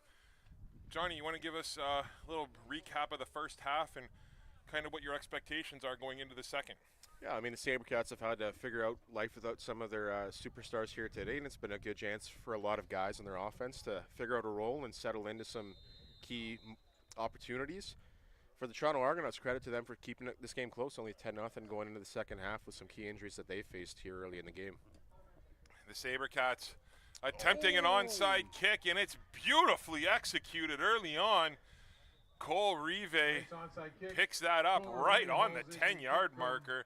And you know what? That's one of those kicks that if you can make that into the wind and make a perfect kick, it's really difficult for the Argos, and the Argos are questioning it, but there's not a doubt it went 10 yards. They caught it at the 11-yard line, and that'll be first down and 10 Sabercats. Cole Rive had his right foot right on that 10-yard marker, so the only issue is the Argonauts didn't challenge for it. They didn't contend, and I think that's a big part because Cochamilio didn't line up like he was going to kick that onside. He curled that from a normal start position. So incredible onside kick by Cochamilio and great focus by Cole Rive to go up and get it. You know, you often wonder, I'm sure teams watch video, but, you know, they should know that that's something that the Sabercats like to do, right? Oh, yeah. And you always have to be ready for that play. So, nice coaching decision there early on by Coach Antonello, and it pays off. First down and 10 Sabercats. Tucker from the gun hands to Melchiori, and Melchiori picks up right where he left off. Good hard run. Gains of 4 yards, but there is a flag on the play. And some good news for the Junior Argonauts. I see number 97, Khalid Ibrahim, out there, so looks like he's been able to manage whatever knocked him out early in the first half. Yeah, he is a force inside. I mean, we know how big Mateo Torrenson is here for the Sabercats, and you look at the big number 97, Ibrahim, and Ibrahim makes Mateo look small, and that's not easy. So that's a big man right there. The call does go against the Junior Argonauts, so it'll be a rough play. It'll be a face mask call against them. It'll be a 15-yard penalty. So 15 the yards Sabercats will on to the end of the run. Will advance the ball 15 yards due to the face mask penalty, so it'll be first down and 10 from the 31-yard line of the Junior Argos. And I noticed some offensive line adjustments for the Sabercats here going in the second half. At right tackle, you have number 67, Jacob Matthew Perks, and then you also have number 68, Andrew Church in at left guard. Tucker takes it. He looks to his left. Great blocking on the outside. Oh my goodness. That was set up beautifully. Little hitch pass. Who made that catch? Number 19, Lucas Spin. It's 2 yards. Great blocks downfield. I wish I saw who made that play for the Junior Argos, as that was set up perfectly. And that, you know, might have been a touchdown-saving tackle. Well, we've said it earlier, the thing that I've noticed about this defense for the Junior Argos, despite the scoreline, their defense is flying around making plays. Tucker looks. Tucker hands it off, but there is going to be an offside as Cochamilio crossed that line. The entire coaching staff of the Argos saw that one, and that'll be a 5-yard penalty. Yeah, that one was easy to see. Cochamilio had the DB flying backwards before the snap was even off. Yeah, Cochamilio is a strong kid, so if he's going to block, it's tough to hide that. So going to be offside against the offense, which is declined. It is going to be declined, so it'll be third down and 8. So it looks like they're going to bring out the, I'm going to assume it's the punt team, but. Yeah, we'll take a look here. One thing you have to give the D-line credit for, too, the only reason they can even decline that play is because even with the early start by the receivers, that D-line blew that play up. Made a great stop at the goal line, or at the line of scrimmage. Looks like a field goal here, potentially, Coach. Oh, no, it'll be a punt. Yeah, they're going to punt, so back again to receive is Michaud and Folorenzo. Cochemilio on to kick.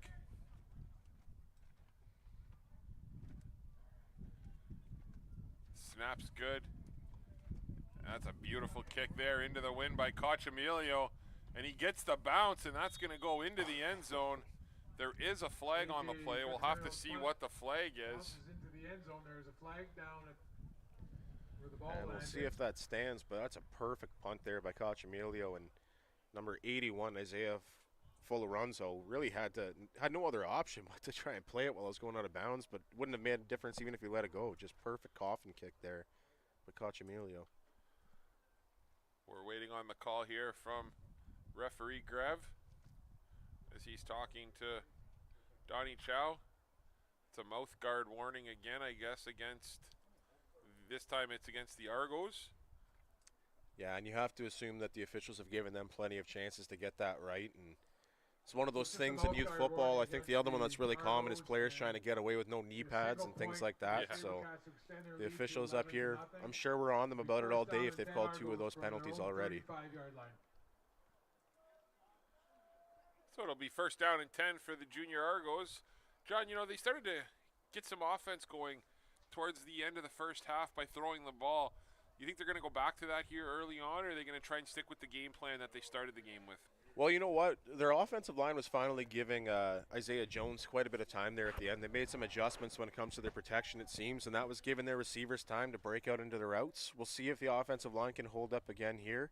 Maybe some fresh legs on that D-line after the halftime break, bring some more pressure on Isaiah Jones, but that was definitely the number one thing that changed as the game went on, was that offensive line was starting to hold up for the pivot. Isaiah Jones. 3 receivers to his right, 2 to his left. And he hands it off to Folorunzo to the outside.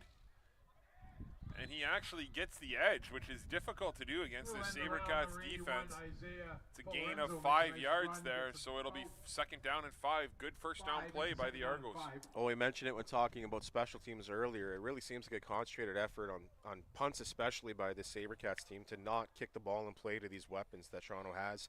And then we saw it late in the first half where once their weapons started to get the ball in space, they have the ability to make dynamic plays and make guys miss. So I think more concentrated effort here on offense to get the ball into their game breakers' hands. Jones. Again in the gun, 3 receivers to his left, 2 to his right, and he looks to his right. Oh, and that would look to be a timing route, but Kieran Juma had his receiver absolutely blanketed with no room to throw the ball. Well, and I'm sure the Sabercats are thrilled to have Kieran Juma back. He's been battling off a foot injury that's kept him out of the last few games. I don't even know if he's played a game yet this year. Sorry, we just got word from the back room that he has not played a game this year. Now a recent commit to Waterloo University to play football there. So a real addition to this Sabercats defense that has been super stingy already this year when it comes to surrendering points. Hugo Thomas back on to punt again. I believe that's Ren Levesque back to return this punt for the Sabercats. Another great snap. The long snapper has done a terrific job here. Oh, and that takes a good bounce. What hands by Levesque. Ren with a nice hard run, and what a tackle. Good hard football play. Number 4, Vazilos Pitas again with another tackle. Nice to see him back out there. That's a beautiful play, right? Nice hard run by Levesque and a great tackle by Pitas to step up and bring him down. So good hard football play by both teams there. Yeah, and so far good news for the Junior Argos. Most of the guys that we saw go off with bumps and bruises there in the first half are back. The only one I haven't seen for sure yet is Malachi Powell. Hope he's doing good. And obviously, we saw Desmond Marfel early on in the first drive really make some great plays, but then leave with an injury, and he has not been back. Tucker gives it to Cochemilio. Cochemilio runs to the left side. Great job by the defense, led by number 99, Destiny Ihana. And nice job. You know, the Argos defense has done a good job of stretching those plays out, right? They haven't given up a whole lot to the outside. Koch has got outside a couple times, but for the most part, they've really been able to seal the edge here. Yeah, they have great speed. They have good commitment to their lanes when it comes to their D-line. Their linebackers flow to the ball really well. They don't over-pursue. They don't miss tackles. So if nothing you can take away from this game is that the Junior Argonauts defense is a well-coached group. They do a great job on those outside speed plays. And I think that referee Grev here has just asked the trainer to come out and check for Cochamilio here. Looked like he took a shot to the head. A little precaution here to make sure that he's all good. Very responsible thing there from the Whitecap to just give a chance to check it out. Looks like they're going to take him out of the game just to evaluate him briefly. And into the game comes Levesque. So with 8:54 to play, the Sabercats 2nd down and 10 from their own 51-yard line, going left to right on your radio dial. Referee Grev blows the play in.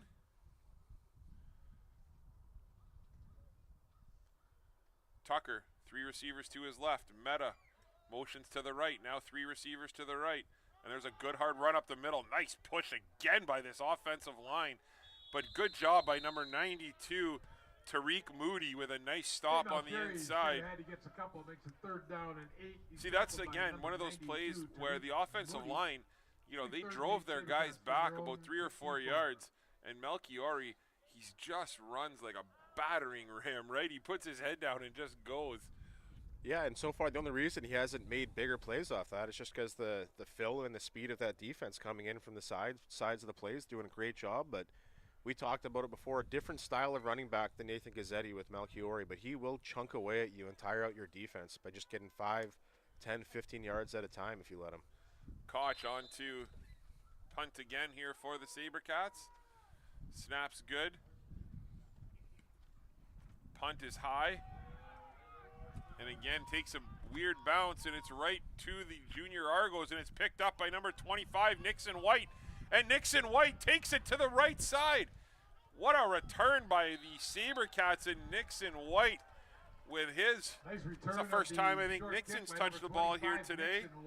He's the cornerback, but showed some wheels and was somehow able to get to the outside there. And just kudos to him for the awareness. The ball lands way behind him. There was pressure on Cochamilio on that punt. He had to put it up a little higher than what he wanted to. Mix that with the swirling wind here at the field. That dropped where no one was expecting it, but Nixon White was able to turn around, see the ball, play it clean. Gets a big chunk play on special teams here for the Junior Argos. Number 80, Ryan Wahid in the game here for the Argos, playing wide receiver on the left side. Snap is good. Quick little hitter to the outside to Thomas. And Thomas makes some man miss, but what a stop led by number 97, Grayson Moreno. And you want to talk again about this defensive line. You know, this defensive line on little swing passes to the outside, screen passes to the outside, hitch passes to the outside. When you have D linemen going out there and making tackles, that's a luxury for this team. Yeah, Grayson Monero is one of those guys where just based on his sheer size, you have to put him on the line. But he's one of those guys who wants to run the ball. He would want to be a linebacker if you let him. He just wants to play everywhere. But he has the athleticism to get out there in space and help clean up plays too. Isaiah Jones directs traffic. He's got a running back to each side. That usually means pass protect, and it is. And he looks downfield to Thomas, and that ball sails, and it's picked off by number 2, Neshoba Moore, in the right place at the right time. And Moore makes his first play of the game. You know, one thing, I know that was an interception, but Isaiah Jones throws a beautiful football. And he did a great job stepping up in the pocket there too, as O-line gave him great lane to step into. I think there may have been a little miscommunication there between him and Tom. Was it number 18? No, that was Hugo Thomas. Yeah, that was intended for Thomas. But, you know, it's ironic. That number 2 out there in the DB corps, we haven't heard his name yet, Neshoba Moore. He was the wide receiver of the year in the senior loop here in high school. So he has the hands to go up and get it. He is a great ball hawk to have on your defense. And the worst guy to throw to in that situation, because he's not going to be the guy to drop that ball. They have a luxury of talent. You know, they got guys who are backups on this Sabercats team who could start, I bet, on most teams in this league. So depth is certainly not an issue for this Sabercats team on the defensive side of the ball. And Tucker with a little fake there, and he decides to keep it, and he's hit hard. A couple flags on the play. The tackle led by number 92, Tariq Moody, along with number 50, Sasha Krylov, yet again. We'll see what the flag is here. And we got a holding call against the Sabercats. So, option time here. That was a short gain of 2 yards. I assume that they're going to accept the penalty and push them back. But we'll see what the coaching staff decides. So it's holding against it is going to be pushed back 10 yards. So it'll be first down and 20 for the Sabercats with 6:40 to play in the third quarter. Yeah, what a momentum swing that interception is, though. You finally get some life on your special teams by the Toronto Argonauts, or Junior Argonauts. Get the ball back down in the Sabercats territory for the first time in quite a bit. And then just a misfortunate play, miscommunication between the receiver and quarterback, and all of a sudden we're back to the Sabercats being back in possession. Tucker comes out quads right here. Single coverage to the left side. They decide to hand it to Levesque. And Levesque is stood up by number 35, Nicholas Vona. Or sorry, that's Nicholas Vona on the play. He's met immediately by number 35. Yeah, this Junior Argonauts defense has really impressed me here today. I know the Sabercats offense is missing some pieces, but this really is a balanced offense, a very experienced offensive line. This defense has done a really, really good job testing the offense for the Sabercats here today.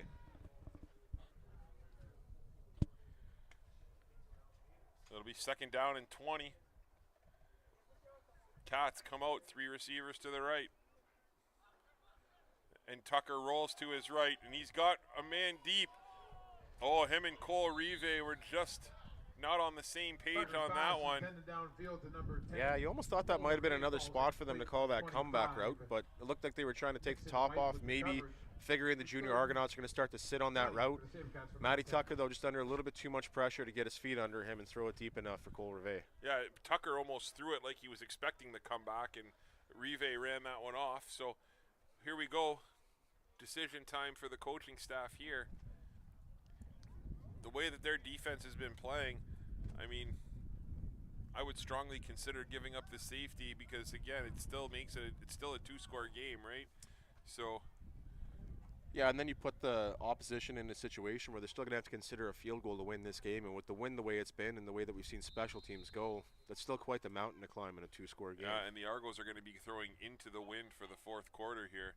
So, yeah, Koch just killing some time. Good decision there by the Sault Sabercats. Takes a knee and concedes the save. You know, a lot of times you'll see coaches, I want to keep the 0 up there or something, right? But again, that's just that's a smart play. So while we have a little break in the action here, again, we just want to thank our sponsors.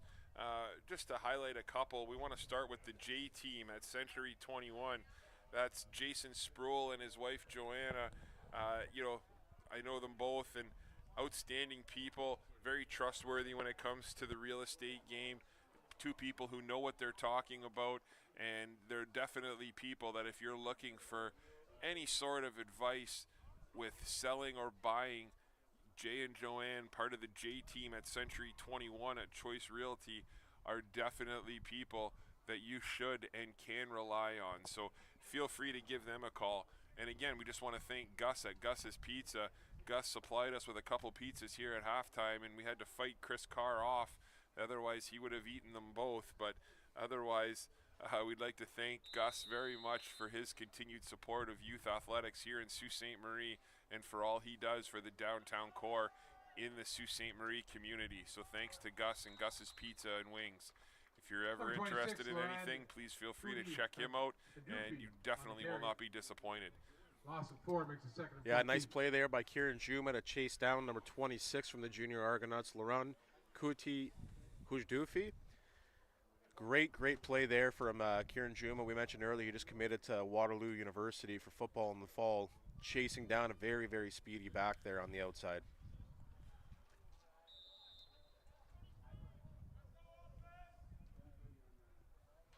Here come the Junior Argos. Oh, and there's a fumbled snap, but he's able to hold on to it, and he gets the pass off, and he completes it to number 81, who makes a move. Folorenzo yet again. Nice job just to turn what was going to be a negative into a positive, and that's going to be third down and 11. Yeah, you know what? We really have seen flashes of the talent that these Junior Argonauts have at their skill player positions. And if it wasn't for them facing this stingy defense, the speed and the angles of pursuit that they have, I feel like there would have been some real issues here trying to corral all the talent they have on this Junior Argonauts squad. And there's still plenty of time in the game where those weapons can still potentially shift this game. But great job by Isaiah Jones to get something out of nothing there. Bad snap, forced to scramble to his right side. Finds one of his weapons and was able to get a little bit more for the chunk play. Moves it up a bit now for the punt. And special teams have been a factor here today. We'll see if they can get another good punt off here. And and it's a block. Thomas not in to punt that one, which is surprising. And it's picked up by number 38, Max Clement. Blocked by number 7. Well, you know what? Palumbo. I saw them practicing with a new punter at halftime. I wonder if it was just an adjustment by the coaching staff. But that is not the punter's fault there. That was great pressure by the front line of that Sabercats punt block. And now all of a sudden another major momentum change here from this game. Mateo Palumbo with the block. Credit to him on that play. And it's picked up wonderfully by Max Clement. So the Sabercats with an opportunity here to, again, show why giving up the safety was the right call.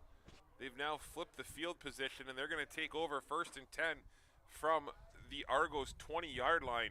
And Tucker hands it off to Melchiori, and Melchiori right up the middle, and he's in for that touchdown. Peyton Melchiori goes in practically untouched. What a job by that offensive line, coach. Well, they've gotten a great push up the middle all day long, and you got to give credit to the Junior Argos because they've fought back, and their linebackers have done a great job filling. But on that one, Peyton did a great job hiding behind his blocks. They didn't know where he was until they broke into the second level. And with his shiftiness and speed, once he gets there, he's a danger in that offense. 4:31 to play, and the Sabercats jump out to a 17-2 lead with an opportunity to expand that lead to 18 with Cochamilio on to attempt the extra point.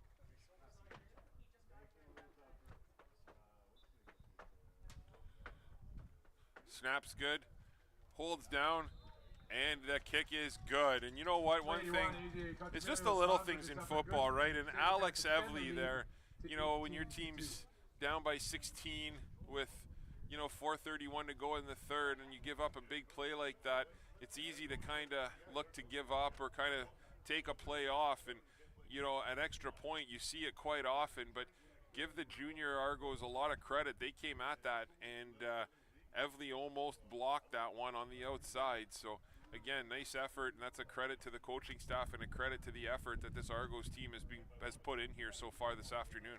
Yeah, I'm impressed. Despite the scoreline, I mean, this game's still not out of hand necessarily in 3-down football, but, this Junior Argonauts team have shown quite a bit of toughness, quite a bit of resilience, especially on the defensive side. Just a really, really strong unit. That was unfortunate that special teams let them down a bit there, but overall, I think that they've done a tremendous job on the defensive side. I know we're missing pieces, like I said, for the Sabercats, but this team's put up big points all year, and this is probably the tightest game that they've played so far in the OSFL season. Cochamilio on to kick this one off. McCarthy and Michaud back. And there's a big boot by Koch into the wind, and it's taken by Michaud. Michaud goes to his right, makes a man miss, and he's brought down. Nice special teams tackle led by Mitchell Comisar. Are they going to call a fumble?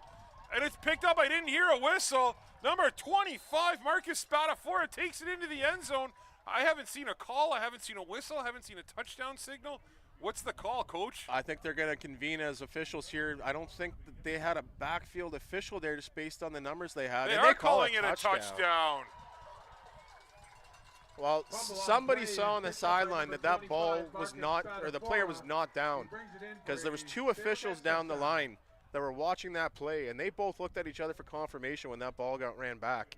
Neither of them blew the whistle, and I feel like one of them would have if they saw that play go down. The officials are having a discussion about it right now. Yeah, and the coach on the Junior Argonauts asking for an explanation. I think his question, if I'm going to be the devil's advocate here, was why was there not a backfield official for the officials near the goalpost to have a better look at that? Yeah, for sure. So that's something that the coaching staff is out looking for an explanation, rightfully so. So looks like the touchdown is going to stand.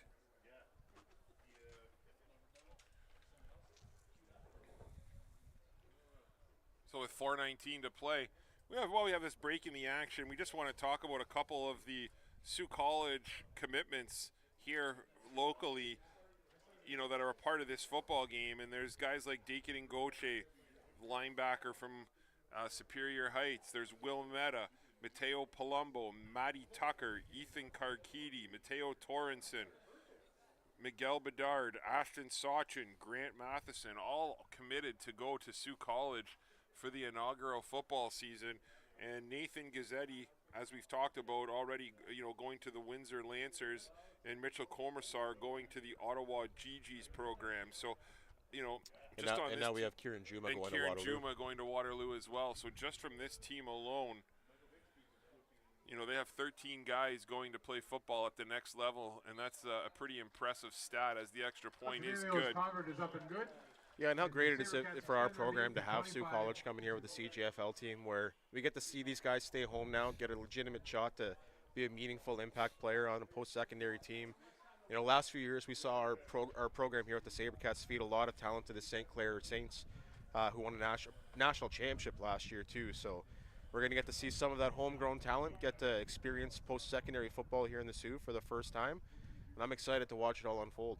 And what's nice about it, too, it's from a variety of different high schools here in town, right? You're seeing them from, you know, all different high schools. And I know there's no one from White Pines on that list, but if you want to talk about talent-wise, there's definitely players at that White Pines program who have the ability and the talent to go play at the next level, you know, coming up in the next few years. So, again, just a testament to football here in Sault Ste. Marie, and a credit to all the coaches and everyone involved with Sault Ste. Marie football.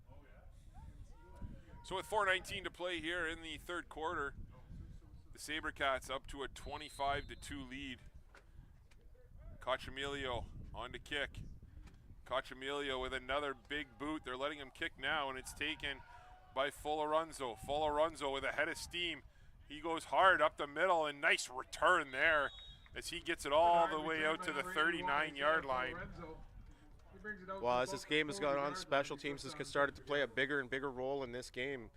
You know, we've seen a couple of major plays on special teams by the Sabercats that has just flipped this game on its head. And for the Junior Argonauts, their special teams have really settled in as the game has gone on, and their returning game has made big chunk plays for them as this has gone on. I'm sure to the joy of the offense, who's been struggling to find their rhythm here today. If you're here locally in Sault Ste. Marie and you're looking for something to do later on tonight, the Sault Steelers make their home debut at the Rocky DiPietro Field. Kickoff's at 7 o'clock.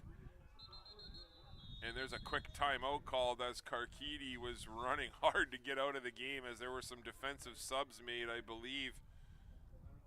As Ethan Fisher was in the game, but I'm not sure if he was supposed to be. Karkidi comes back in. Yeah, and if I'm the coaching staff, I'm kind of conflicted there, because kudos to Karkidi for having the IQ to be like, somebody's got to get off right now, but that's not the guy I want coming off the field. Exactly. I think it takes a veteran to recognize that moment, though. Yeah. So it'll be, again, first down and 10 for the Toronto Jr Argos. First down and 10 from their own 39-yard line, going right to left here on your radio dial. Isaiah Jones, 3 receivers to his right, 2 to his left. Oh, and that's going to be, I mean, you could call encroachment there, as number 96, Mateo Rodrigo Lorando, did cross the center line, or cross the line of scrimmage, which forced the tackle to move. Oh, and I don't think they're going to call it that way. I think they're going to say that 96 had a chance to get back and the tackle moved, but I don't know if I agree with that necessarily, Coach. It looked like there was 2 or 3 defensive linemen that moved, so if they influence the offense, then that's the call. So they're talking about it right now. We'll see what the call is. And the call is encroachment on the defense, exactly like we thought. So good call by the officials. Yeah, and the good old freeze play. I know we've run that at the Sabercats and in high school here a lot. You know, make the play look like you're about to run it full scale. You have all of your receivers attacking the line of scrimmage, and then everyone just holds up and hopes the defense falls for Penalty it. is offside. Second down and 5. First down and 5. For the Argos. 3 receivers to the right.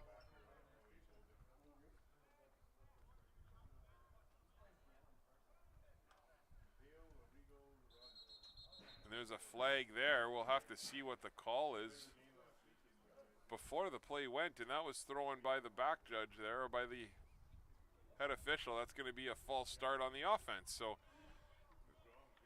give up 5 yards, take 5 yards, take 5 yards, give up 5 yards.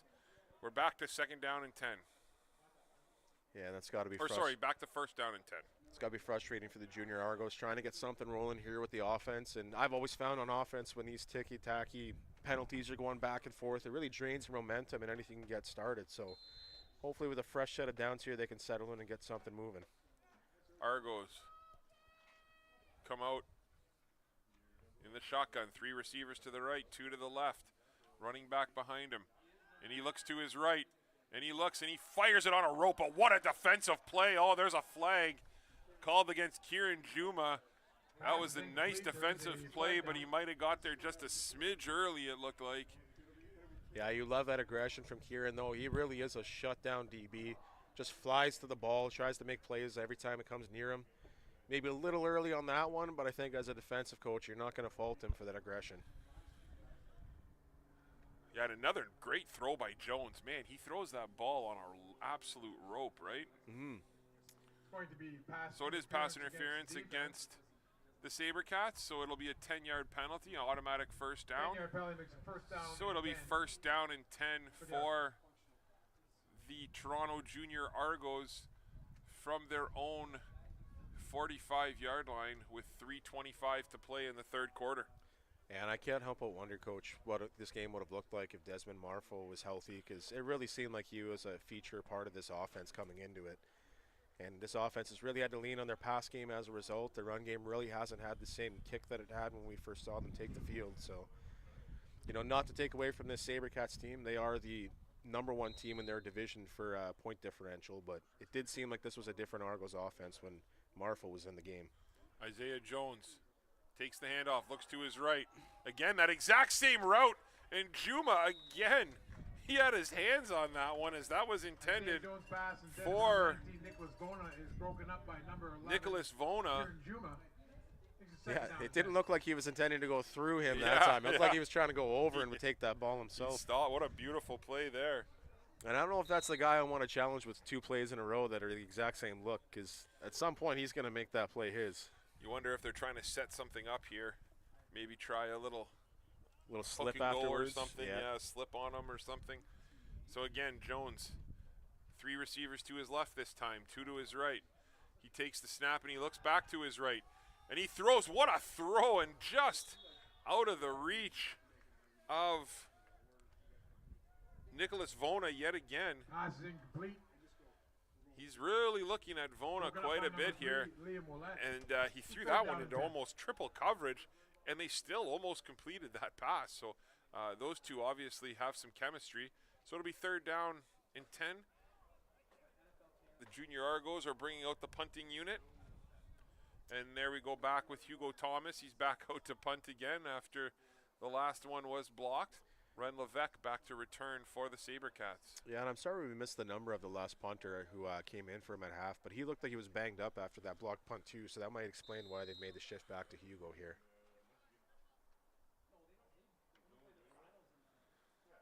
Hugo Thomas picks it up and able to get that kick off yet again. And it's off the hands of Ren. And Ren picks it back up, and what coverage. That's a beautiful special teams play by number 50, Sasha Krylov. And Krylov's had quite the football game here today.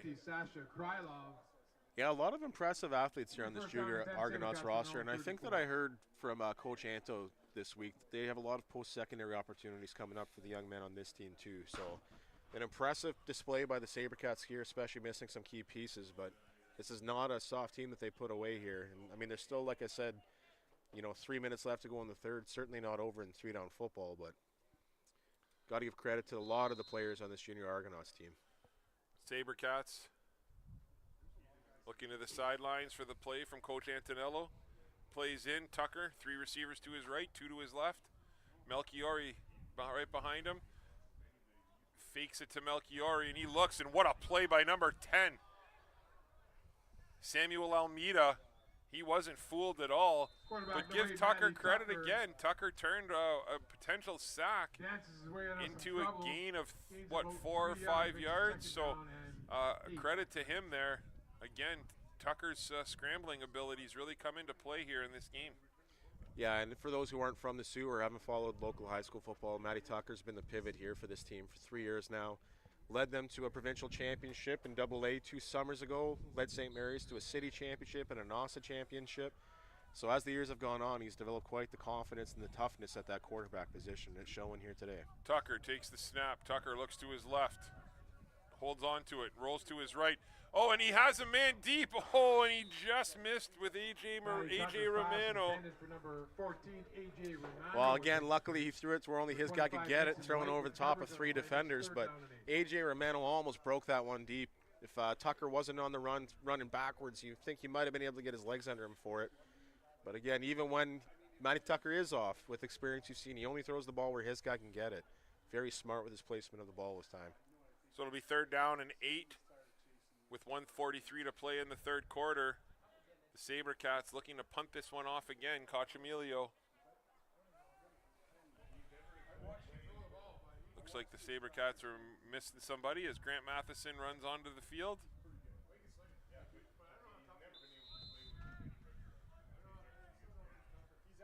Snaps good. Cochamilio has it. Cochamilio with another nice boot.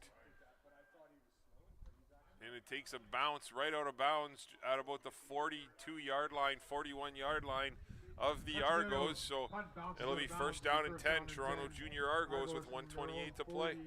Yeah, and that's been a big boon for the Sabercats here today, that Cochamilio's been able to settle into that punter role, as we mentioned before. A role usually reserved for Nate Carter, but Cochamilio's been asked to do double duty as kicker and punter here today, and had a rocky start, but has really settled in, had some great punts out of bounds, avoiding letting the weapons on the Junior Argonauts return any of the kicks. He's getting more and more depth with every one of his punts, so that's been a big addition throughout the day. We just want to thank you again for watching OSFL AA football action here on Saultsports TV and Rogers TV, as well as listening on True House Sports Radio. And we are brought to you by O'Sullivan Funeral Home. If you'd like to help contribute or sponsor to help bring youth athletics to the homes of the viewers here in Northern Ontario, please reach out to Jay Houselander at Saultsports.com. As there's a quick little post pattern there, a little bit of miscommunication with Lorenzo, as it looked like Jones was expecting him to, run that into a post or cut that a little bit short, and he would have been wide open there had that happened. But good defense yet again, good pressure by this D-line. Yeah, and I was going to say the pressure there is a key point too, because it really seems Isaiah Jones is starting to feel the heat of that D-line as this game has gone on, throwing off his back foot there. Had a chance for his guy to come back and get it, but I don't think that they were both on the same page on that one.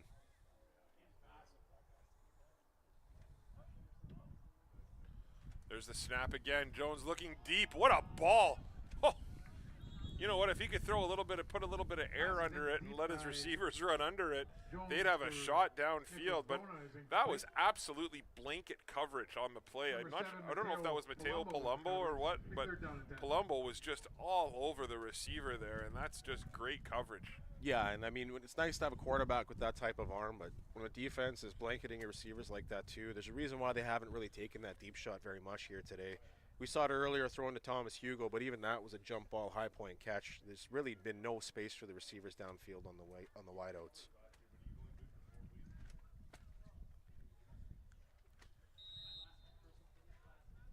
Hugo Thomas on to punt yet again.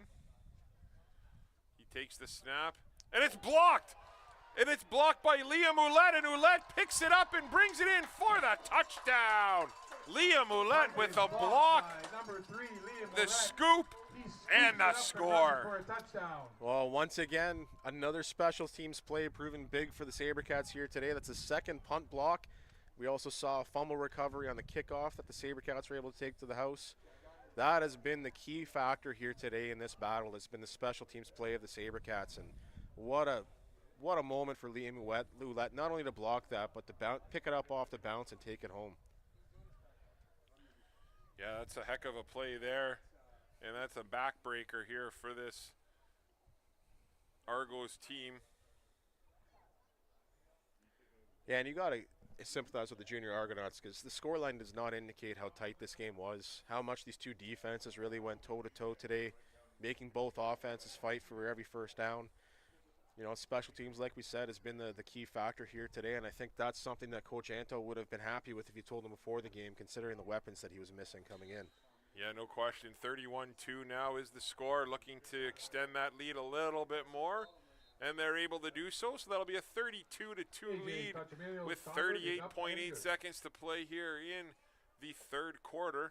Again, we just want to take a second here to thank a couple of our other sponsors. We'd like to thank the Algoma District School Board and the Huron Superior Catholic District School Board for their continued support of Saultsports.com.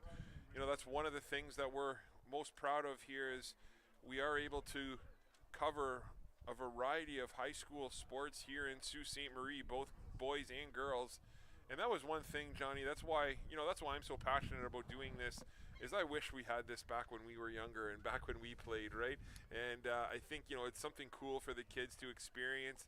So, again, we'd just like to thank both school boards for their continued support here of Sault Sports and of youth athletics here in Sault Ste. Marie. Yeah, just the reach and recognition that these kids get, having this ability to, you know, be on the streams, get their names heard, you know, have these games recorded on YouTube where they can always go back to and see their highlights. Something that I know I wish I had when I could go back and look at my high school games. Cochamilio with another nice boot again, and it's taken by Michaud. Michaud looks to his right. Michaud tries to extend the field, but he's not able to do so, and he's wrapped up by a variety of players led by number 27, Jackson Kinnunen. And there's a flag there, but you know what?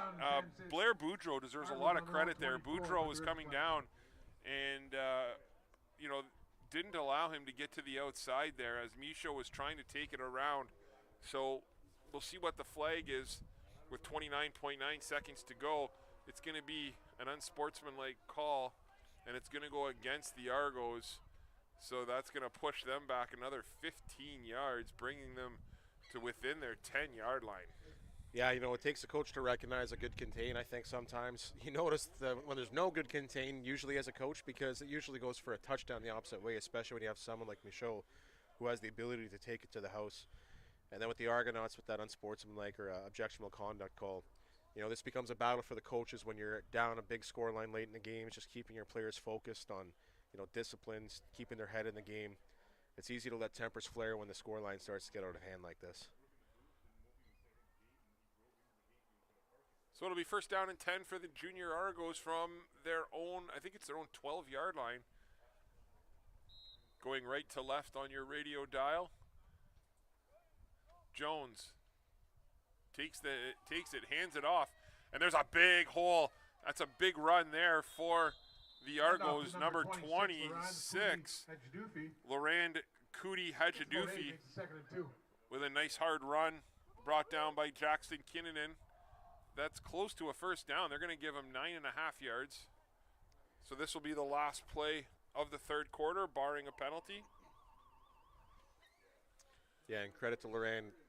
Like we mentioned before, Marfo out this game early. It's the first time we've seen a really big run break out in this Junior Argos offense. And Laurent's had to step up big time in the absence of their star running back. Jones. Oh, Jones with a little play action keeper there.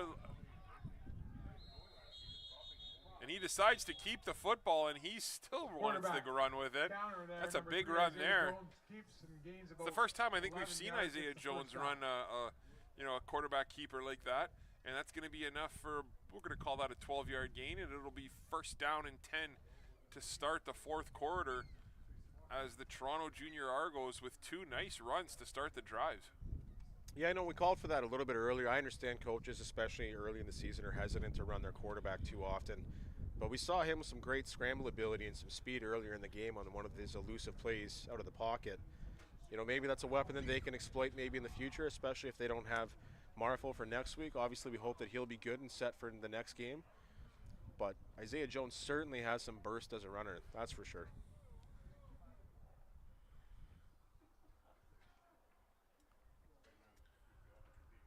First down and 10 for the Junior Argos as we start the fourth quarter from their own 32-yard line. They picked up 20 yards on the ground in their last 2 plays. Isaiah Jones motions Bofu to his left. 3 receivers to his left, 2 to his right. And we got a timeout call here by the Junior Argos. We'll be back in about 60 seconds time with fourth quarter action here from Rocky DiPietro Field in Sault Ste. Marie. We're out.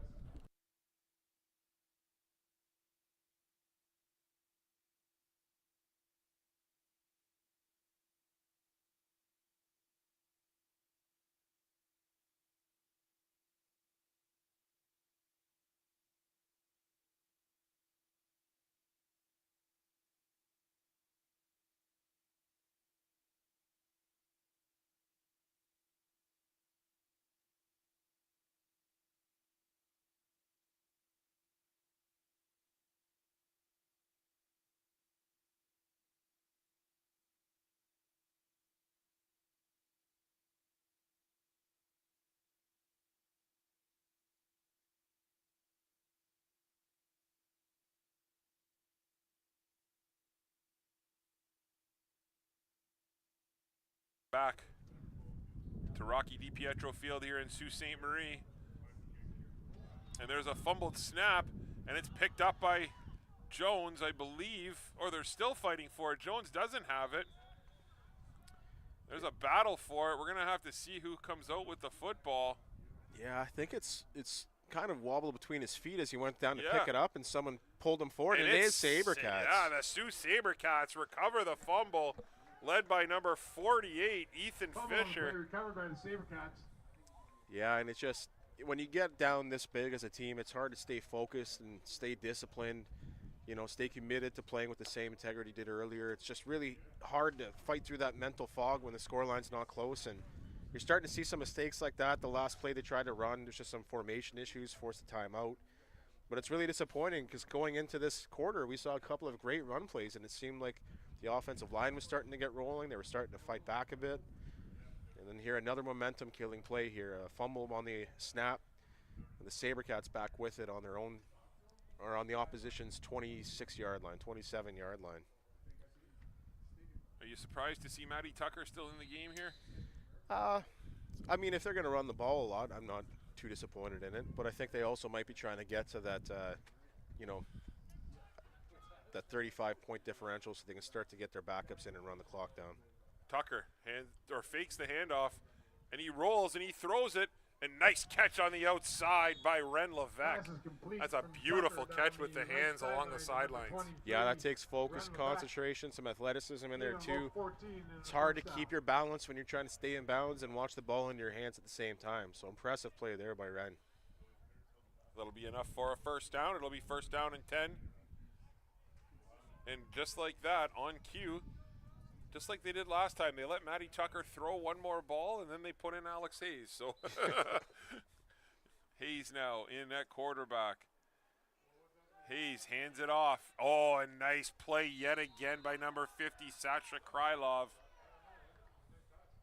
It'll be second down. Hand off to number 23, Ren Levesque, and 18.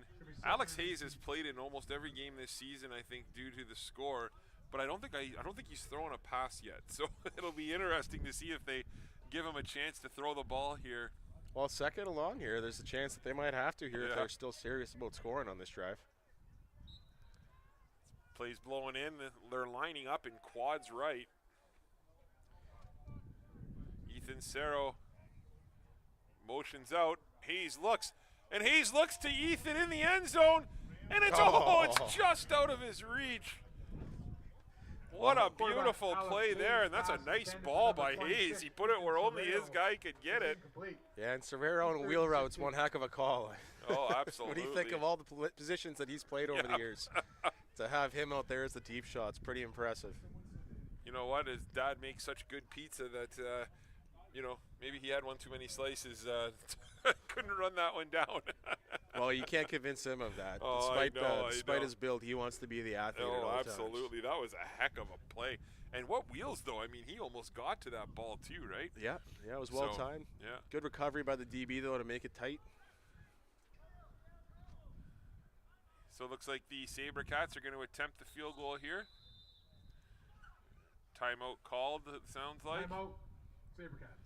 With 10:17 to go. Yeah, and give credit to Hayes there, too, with that throw. Another throw by the Sabercats quarterbacks today, where only their guy can really get that. Yeah. Putting it in the right place, giving their player a chance to go get it, not giving any opportunity for a turnover on the defense. Our next broadcast will be on July 5th here at home against our Northern Ontario rivals, the Sudbury Spartans. Always an exciting game when those two teams play. You know, Sudbury, from what I've been told, they have a couple outstanding skill position players that have just been really taking the league by storm, you know, similar to the effect of Gazzetti. So, you know, obviously no one's at that level, but, you know, a couple players who are really giving them some life. So it'll be exciting to watch that game here in the Sioux. And Koch, his field goal attempt is wide left, and that just goes out of bounds, so that'll be one extra point, so that'll make the score 33-2 with 10:17 to play here, and the Toronto Jr Argos will take over 1st and 10 from their own 35-yard line. Yeah, and if you look ahead to that July 5th date with the Sudbury Spartans, and you're just looking at how the standings are starting to play out now, man, that game could be important at the end of the season. That could decide who gets the #1 seed in this division going into the playoffs. And how important would that be to be able to play at home throughout the playoffs? And what better opponent to have that kind of stress against than your Sudbury neighbors?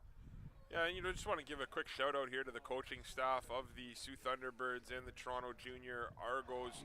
You know, the coaches here for the Sabercats. You got Jamie Antonello, Cody Wheaton, Mitchell Stadnick, Travis Zorzit, Nathan Elgie, Ethan West, Matt Primo, Ray Duplin, Nick Cicchini, Evan Sicoli, Aaron Kiernan, Marcus Palumbo, Mike Nicoletta, and Matt Klebus as the trainer. A lot of guys on that list. Every single one of those players, I believe, played Sioux Minor football, right? Which is a pretty cool thing to see them now giving back to the league and giving back to, you know, youth sports here in the city. There's a snap, and there's a nice little hook route to the outside by Thomas, and Thomas is taken down by Kinnunen, and that's a gain of 14 yards. Little hook route to the outside. Gain of 14 on the play makes it first. Yeah, and you think about all the coaches that came through this Sabercats program too, went off to post-secondary education, came back and gave that knowledge and talent back to these kids, and that's why we keep seeing this list of post-secondary kids graduating from this program. It's that reciprocity that's coming from that coaching staff. And I mean, you look at all the talent, all the success that that coaching staff has had, it's really starting to show itself in these kids. Well, and there's a fumbled snap, and oh my goodness, what a hit by Mateo Rodriguez Lorondo, who had an outstanding game last week. He had 2 safeties and 4 sacks and was named the player of the game last week, and he just blew that up. That kid's only been playing football for a year. He moved here from Mexico and has really kind of figured out his game and figured out how to play football with this Sabercats team, and it's starting to all click for him. Yeah, and the depth that these Sabercats have on the D-line is just incredible. It forces every offensive line to have to play a full 4 quarters, and that's a tiring situation to be in when you're under relentless pressure. 2nd down and 16 for the Junior Argos. Snap's good, he has it, and he's looking to Hugo again, and what a throw and catch. He's going to be just short of the 1st down, I think. But you want to talk about a timing route that was. You know, give Jones credit. Jones threw that into the only place where there was some space, and Hugo Thomas was able to get there. You know, there's not a doubt in my mind that Thomas is going to get a look at the next level. I'm curious as to where he might be playing next year, or even his age, as he has been a fun player to watch here today. Yeah, no doubt. Number 81, too, Isaiah Florenzo has been a great weapon outside, too. 3rd down and short, and they're going to push him for the 1st down, it looks like. And they got a little bit more after the whistle started blowing. I'm curious if they're going to give him credit for it. I mean, it looked like he had that first down by quite a bit there. We'll see where they mark it. The officials are having a conversation with the Argos player. They still haven't spotted the ball. That spot looks like it's going to be enough for the first. And it is. Sure That's a is. first down for the Junior Argos First down for the Argos. on the quarterback sneak. 7:52 to go. Yeah, we talk about the weapons that they've been forcing the ball into, and Isaiah Jones has had to make a lot of contested throws and throw into tight spaces. I know I've harped on it a lot here today. You just wonder how different this offense would have been balanced if Marfo was still in there, forcing that box to get a little bit more loaded by the defense. Jones takes the snap. He looks. Again, that little hook route there. They've really found something as that little weakness in the zone. And nice little nifty play yet again by Nicholas Vona. He's had a pretty decent game here again today for this Junior Argos team. He's made quite a few catches, and you can tell that him and Jones have a connection, as Jones has been looking for him quite a bit. Yeah, and he's one of the many weapons that this Junior Argonauts team has, that once you get the ball in their hands, they don't need a whole lot of space to make something extra out of it. So it's really just been a matter of being able to get the ball to them more than anything. Jones, 3 receivers to his left, 2 to his right. He looks to his left. Quick throw, a nice screen, nice pass, nice blocking to the outside. And that's yet another nice play by Isaiah Folorenzo. And that's a gain of about 15 yards. That'll be enough for another first down by the Argos. Gets a first down. Yeah, and the Sabercats defense has been super stingy this year. They fly around. They're great at closing in as a team tackling. But these weapons out wide and in the slot for the Junior Argonauts, they have missability. They really make you break down and do a good job wrapping with their tackles, or else they're going to put extra yards up fast. There's the snap. Goes back, and he looks. And he throws it up, and again, he threw that one into double coverage, but again, looking for his main guy, Nick Vona. Well, I shouldn't say his main guy. It seems like he has 3 main guys, but, again, though, Hugo Thomas was wide open on that little hook route again underneath, and Thomas kind of threw his arms up a little bit, like. Yeah, and that's a testament to this D-line. I mean, they're getting a lot of pressure. They're not giving Isaiah Jones a lot of time to go through his progressions and look at his options. He's kind of having to settle on his first or second one once he comes out of that pocket. So this D-line has been an issue for every O-line they've faced so far this year, and today's been no different. 3 receivers to the right, 2 to the left here of Jones. Snap's good, and there's a handoff up the middle. Oh, what a cut that was, but nice play by number 50, Aiden Wanch yet again. Number 38, Dennis. Nice run by number 38. Tackled by number 58, Wanch. And Wanch, one of those many D linemen that the Sabercats keep rotating. I swear we've seen 7 to 9 different D linemen in this game here today, and they just keep that rotation fresh, forcing this O-line that doesn't have the same depth that the Sabercats roster has, really on their heels, forcing them to play every single play with full intensity. Yeah, Dennis Shushbel in there on the run for the Argos. He had a guy right in front of him, but planted that foot right in the ground, made a beautiful cut, but Wanch was there. So Thomas on to attempt a long field goal into the wind here. Well, you know what, Tony, I'm looking at the flags across the field. Maybe on the field the wind's died. Here in the booth it feels like it's still raging. Yeah. Either way, I like this. Oh, and Wanch busts block through, and what a block by Aiden Wanch. And lucky that it was recovered there by the Sabercats. But what a play by Aiden Wanch. My goodness, I've talked about Aiden Wanch numerous times over the years, but he is an absolute monster on the defensive line. He can play defensive end with anybody in the province, and right there he showed a lot of burst. He exploded through the middle, got through, wasn't scared of the football, got those arms up, and made a beautiful play. And Aiden, I know Aiden helps come out and coaches Sault Minor football with me every so often and does an outstanding job with the kids here in the community. So Nice to see Aiden having some success here at this level. Yeah, he's dominated every level we've seen him play so far in his football career here in the Sioux. And he still has another year or two of high school, I believe. So I'm sure he'll be on that list of post-secondary commitments here in the near future. Yeah, he's an outstanding football player and a great young man. So nice to see him doing what he's doing. As Flag down. there's a quick flag there before the snap, so we'll see what the flag is. And how about that? 3 blocks on special teams here today from the Sabercats group. I mean, their special teams play has just taken over this game. Much needed in the fact that they're missing Gazzetti and Nate Carter's departure from the team. You're also missing Dakin and Gauthier on this team here today. So, like I said before, I think coming into it, Coach Anto would have been thrilled if you told him that special teams was going to take over. Hayes. 3 receivers to his right, 2 to his left. It's first down and 15, 4:29 and counting.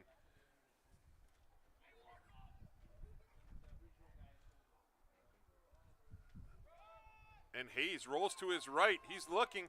Hayes decides to tuck it and run. There is a flag. Oh, and Hayes is brought down after a gain of 7 yards.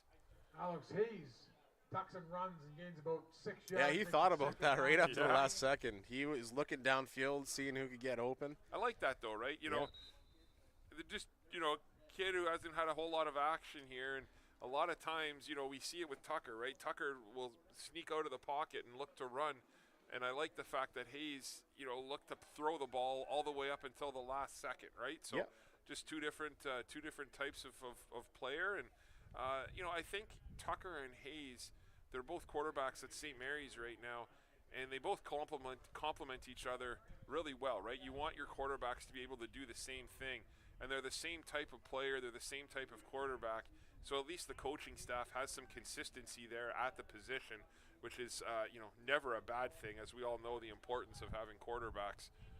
And have grown up in the same system. I mean, Alex Hayes has followed closely after Matty Tucker the whole way. Yeah. Kind of had his way to the starting role blocked at senior, but next fall will be his opportunity to become that guy now. Another penalty, though, against the Sabercats, so it'll be first down and 20 with 3:52 to play. Melchiori lined up behind Hayes. Hayes, 3 receivers to his right. He just hands to Melchiori up the middle, and Peyton pinballs his way through. Gets about 10 yards back, 11 yards back, so second down and 9. That's a nice little run there off a first down and 20. Yeah, especially when you're trying to run down the clock here leading into the 3-minute warning here soon. Keeping the ball on the ground and able to get a 12-yard chunk. That's a great play from Peyton Melchiori for this offense. Hayes looks to the sidelines. Second down and 8. He actually picked up 12 yards there. There's another handoff to Melchiori, and Melchiori stumbles his way up. A flag. Another hard run by Melchiori, gets close. That's a gain of about 6 yards on the play. So depending on the flag, we'll have to see.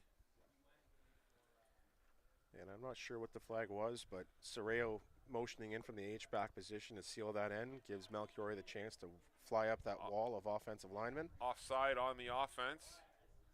So decision time here for the Argos. Do you decline the penalty and have it at 3rd and 3 or 3rd and 4? Or do you accept the penalty and make it 2nd and 12, 2nd and 13? We'll see what the decision is here. Looks like they're going to push them back. Sure are. Yeah, they're going to push them back 5 yards. So we're going to replay second down. What would you have done there, Coach? I mean, in this situation, I'd probably do the same. Melchiori's got a bit of momentum going. 3 yards isn't that much. But at the same time, with the game and the scoreline the way it is, just trying to limit the damage, try to give my defense as much room to make plays as possible. And with the 3-minute warning coming up too, the Sabercats no doubt are going to try and wear down this clock. So not giving them a first down would be a preference. Second down and 12. Soreo motions to the left. 3 receivers to the left, 2 to the right. Hayes takes the snap. Hayes looks to his right, now looks to his left. Hayes, just overthrew Melchiori. Hayes had some pressure. If Melchiori catches that, he is running for a long time. Yeah, I think the only guy left on the field that had a chance to catch him down would have been number 32, Mazzy Patrick Herbert. Yeah. So. Good play call there, though, by the Sabercats and Coach Antonello. Just unable to connect on it, so it'll be 3rd down and 12 yards, I think it is, 12 or 13 yards, with 2:30 to play here in the 4th quarter and in the game. We just want to again thank the Toronto Jr Argos for making the trek up here. We realize it's a long way up, and we always appreciate when other teams do make the trip up here. So again, we just want to give a shout out to their coaching staff as they're led by Josh Brown, the head coach. One thing you can say about this team is, despite the score, a lot of times you'll see games like this, and it'll feel like a 33-2 game, right? Like it'll feel like a blowout game. And this is just my impression, though, John. I don't know if you agree, but the game feels like it's much closer than a 33-2 game. I think that's a testament to this Argos team and what Coach Brown has done with them. Yeah, honestly, like special teams have played such a major factor in this scoreline swing. Their defense has been great all game. Fly to the ball, very tough. Don't give up a lot of big plays, if any. Offense has had to try and figure some stuff out, missing some pieces, obviously. Like we mentioned before, Marfo left this game very early. So offense, defense, this game has been tight. Both teams battling in the trenches, really forcing each other to go all out, make some very educated decisions on what they can do to try and open this game up. Special teams, in my opinion, are the only reason this scoreline is what it is. Yeah, and we'll give a shout out to Morgan Burkett, assistant coach, Leron Robinson, another assistant, Chris Ramby, Jensen Boyd, Chris Chambers, John Sawicki, Austin Dea, Khalid Najak, Naveen Sidhu. Oh, I think he might have got a foot down there. Oh, I don't know about that one. Yeah, that was close. Griffin Clanty, Anquin Chamberlain, Jamie Lee as the manager, and Kieran Finley as the manager. It is a 1-foot rule here, and that was awfully close. Maybe we'll ask Jay in studio if he can get an instant replay of that. The official was right there, though. I mean, the judge, judge was right there for the call. My only question was if Liam had that one toe in, before, right? Yeah, Mr. Condon was right there. I think he had a really good view of it. Unfortunately, when your cleats are white and the line is white, sometimes it gets hard to determine which one's which. 100%. We do have an injury on the field, so we'll be back in a couple minutes' time here on Sault Sports from Superior Heights Field in Sault Ste. Marie.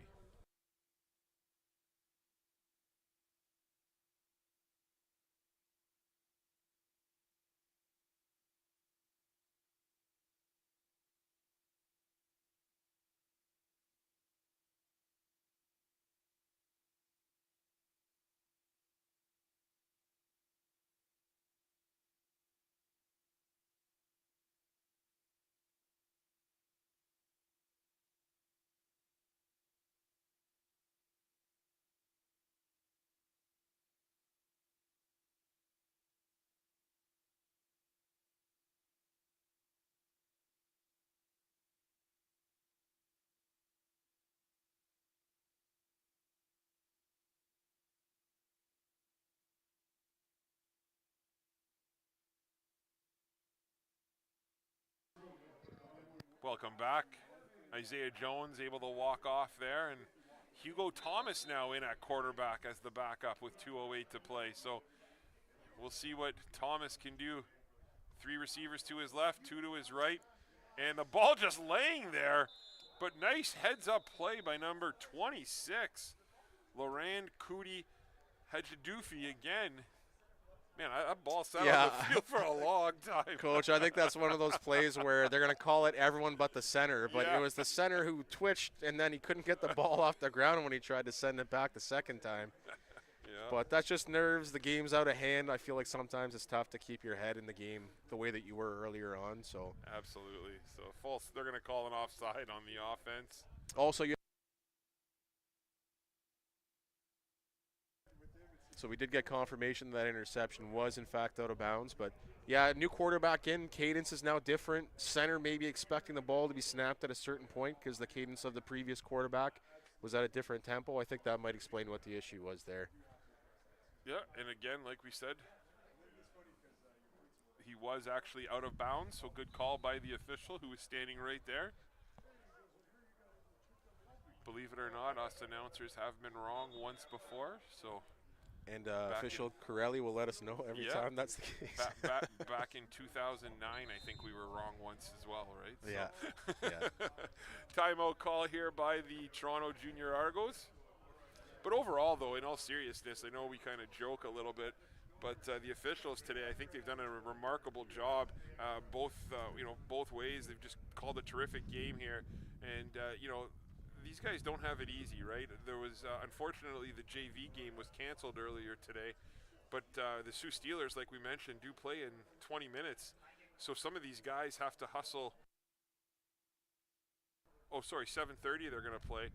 They have to hustle down to the Rocky DiPietro Field after this, and they're going to do a couple games. So when there's 3 games in a row and some of these guys have to do 2 or 3 games, that's a long day for them. So kudos to the job of the officials here, and they've done a great job.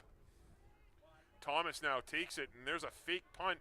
Thomas runs to the left side. He's got some room, and Thomas...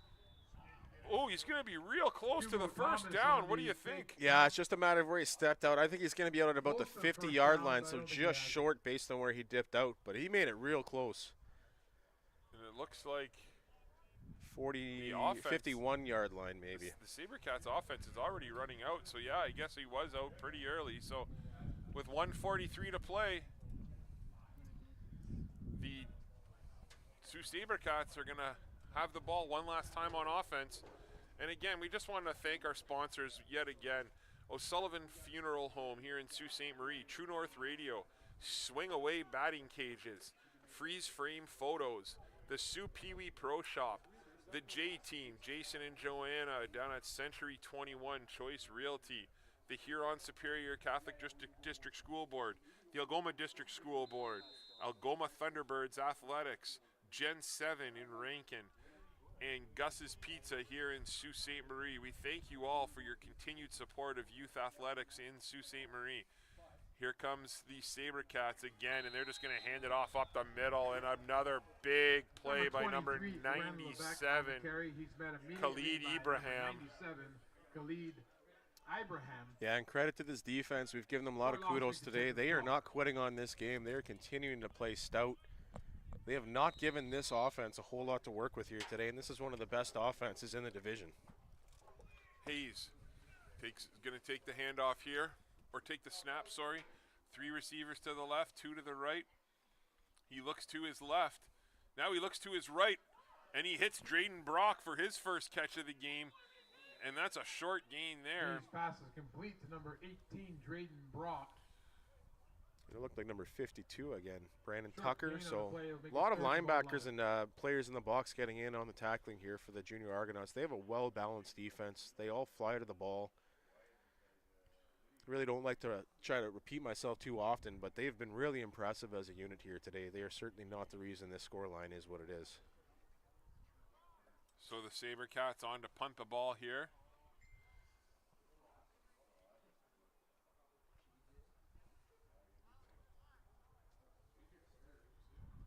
Like we mentioned earlier, the JV game was canceled due to poor air quality here in Sault Ste. Marie.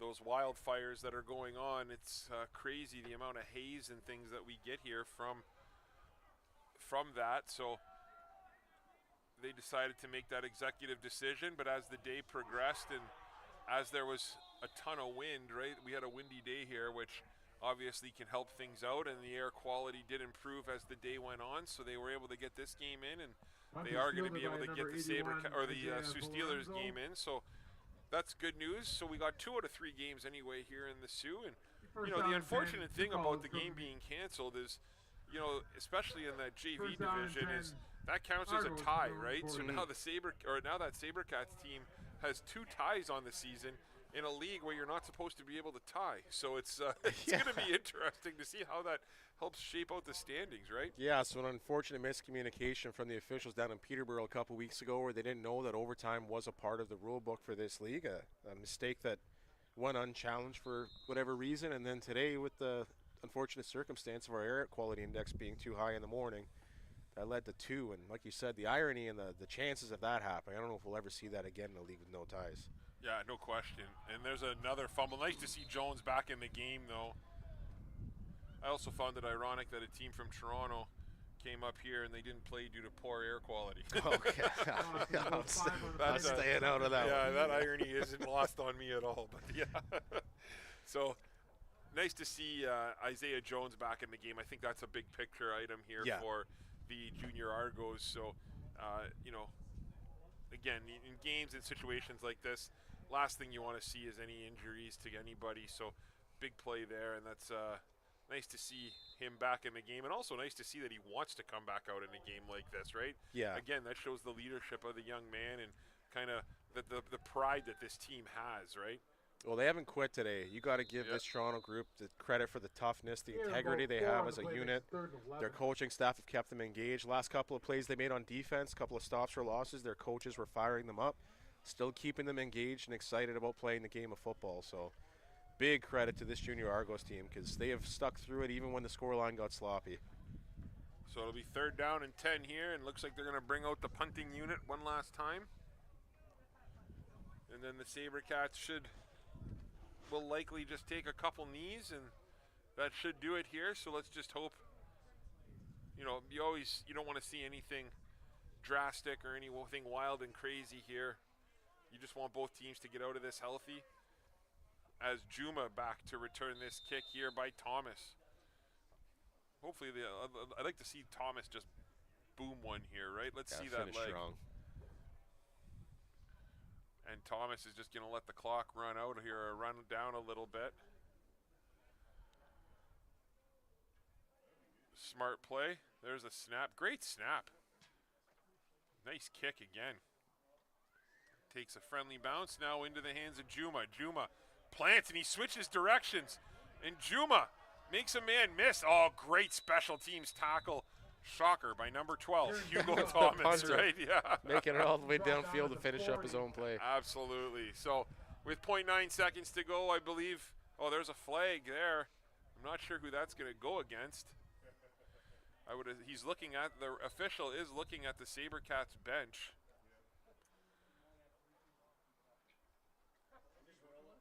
So I don't think there's been any OCs in this game, though, has there? There was one. Yeah, in the 3rd quarter against the Junior Argonauts when the game was starting to get a little out of hand, but that was it. So if this goes against the Sabercats, it's not going to be... It won't impact anybody for the next game. It shouldn't, unless it was something really egregious that was said, obviously, but... So they're talking... Referee Grev is having a conversation with referee Antonello.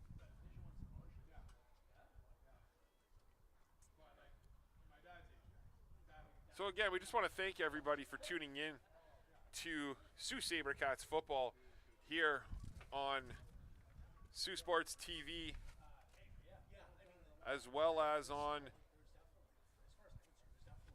Rogers Television here in Sault Ste. Marie, and also listening on True House Sports Radio, which has been brought to you by O'Sullivan Funeral Home. So we're going to be one knee away, and that's going to do it here. We will be back, like we said, on July 5th for action with the Sudbury Spartans. Sudbury will be playing against both the JV team and the varsity team.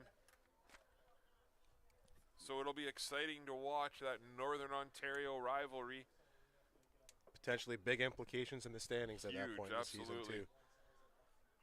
And with this knee, that'll do it. I'm Tony Bonifero, joined alongside Johnny Bujo, Jay and Shaw Houselander in studio, and Chris Carr on a chair. Thank you so much for tuning in to Sabercats football here on Sault Sports TV, and we will be back on July 5th for coverage against the Sudbury Spartans. Thanks again for tuning in. Enjoy your weekend and have a great evening.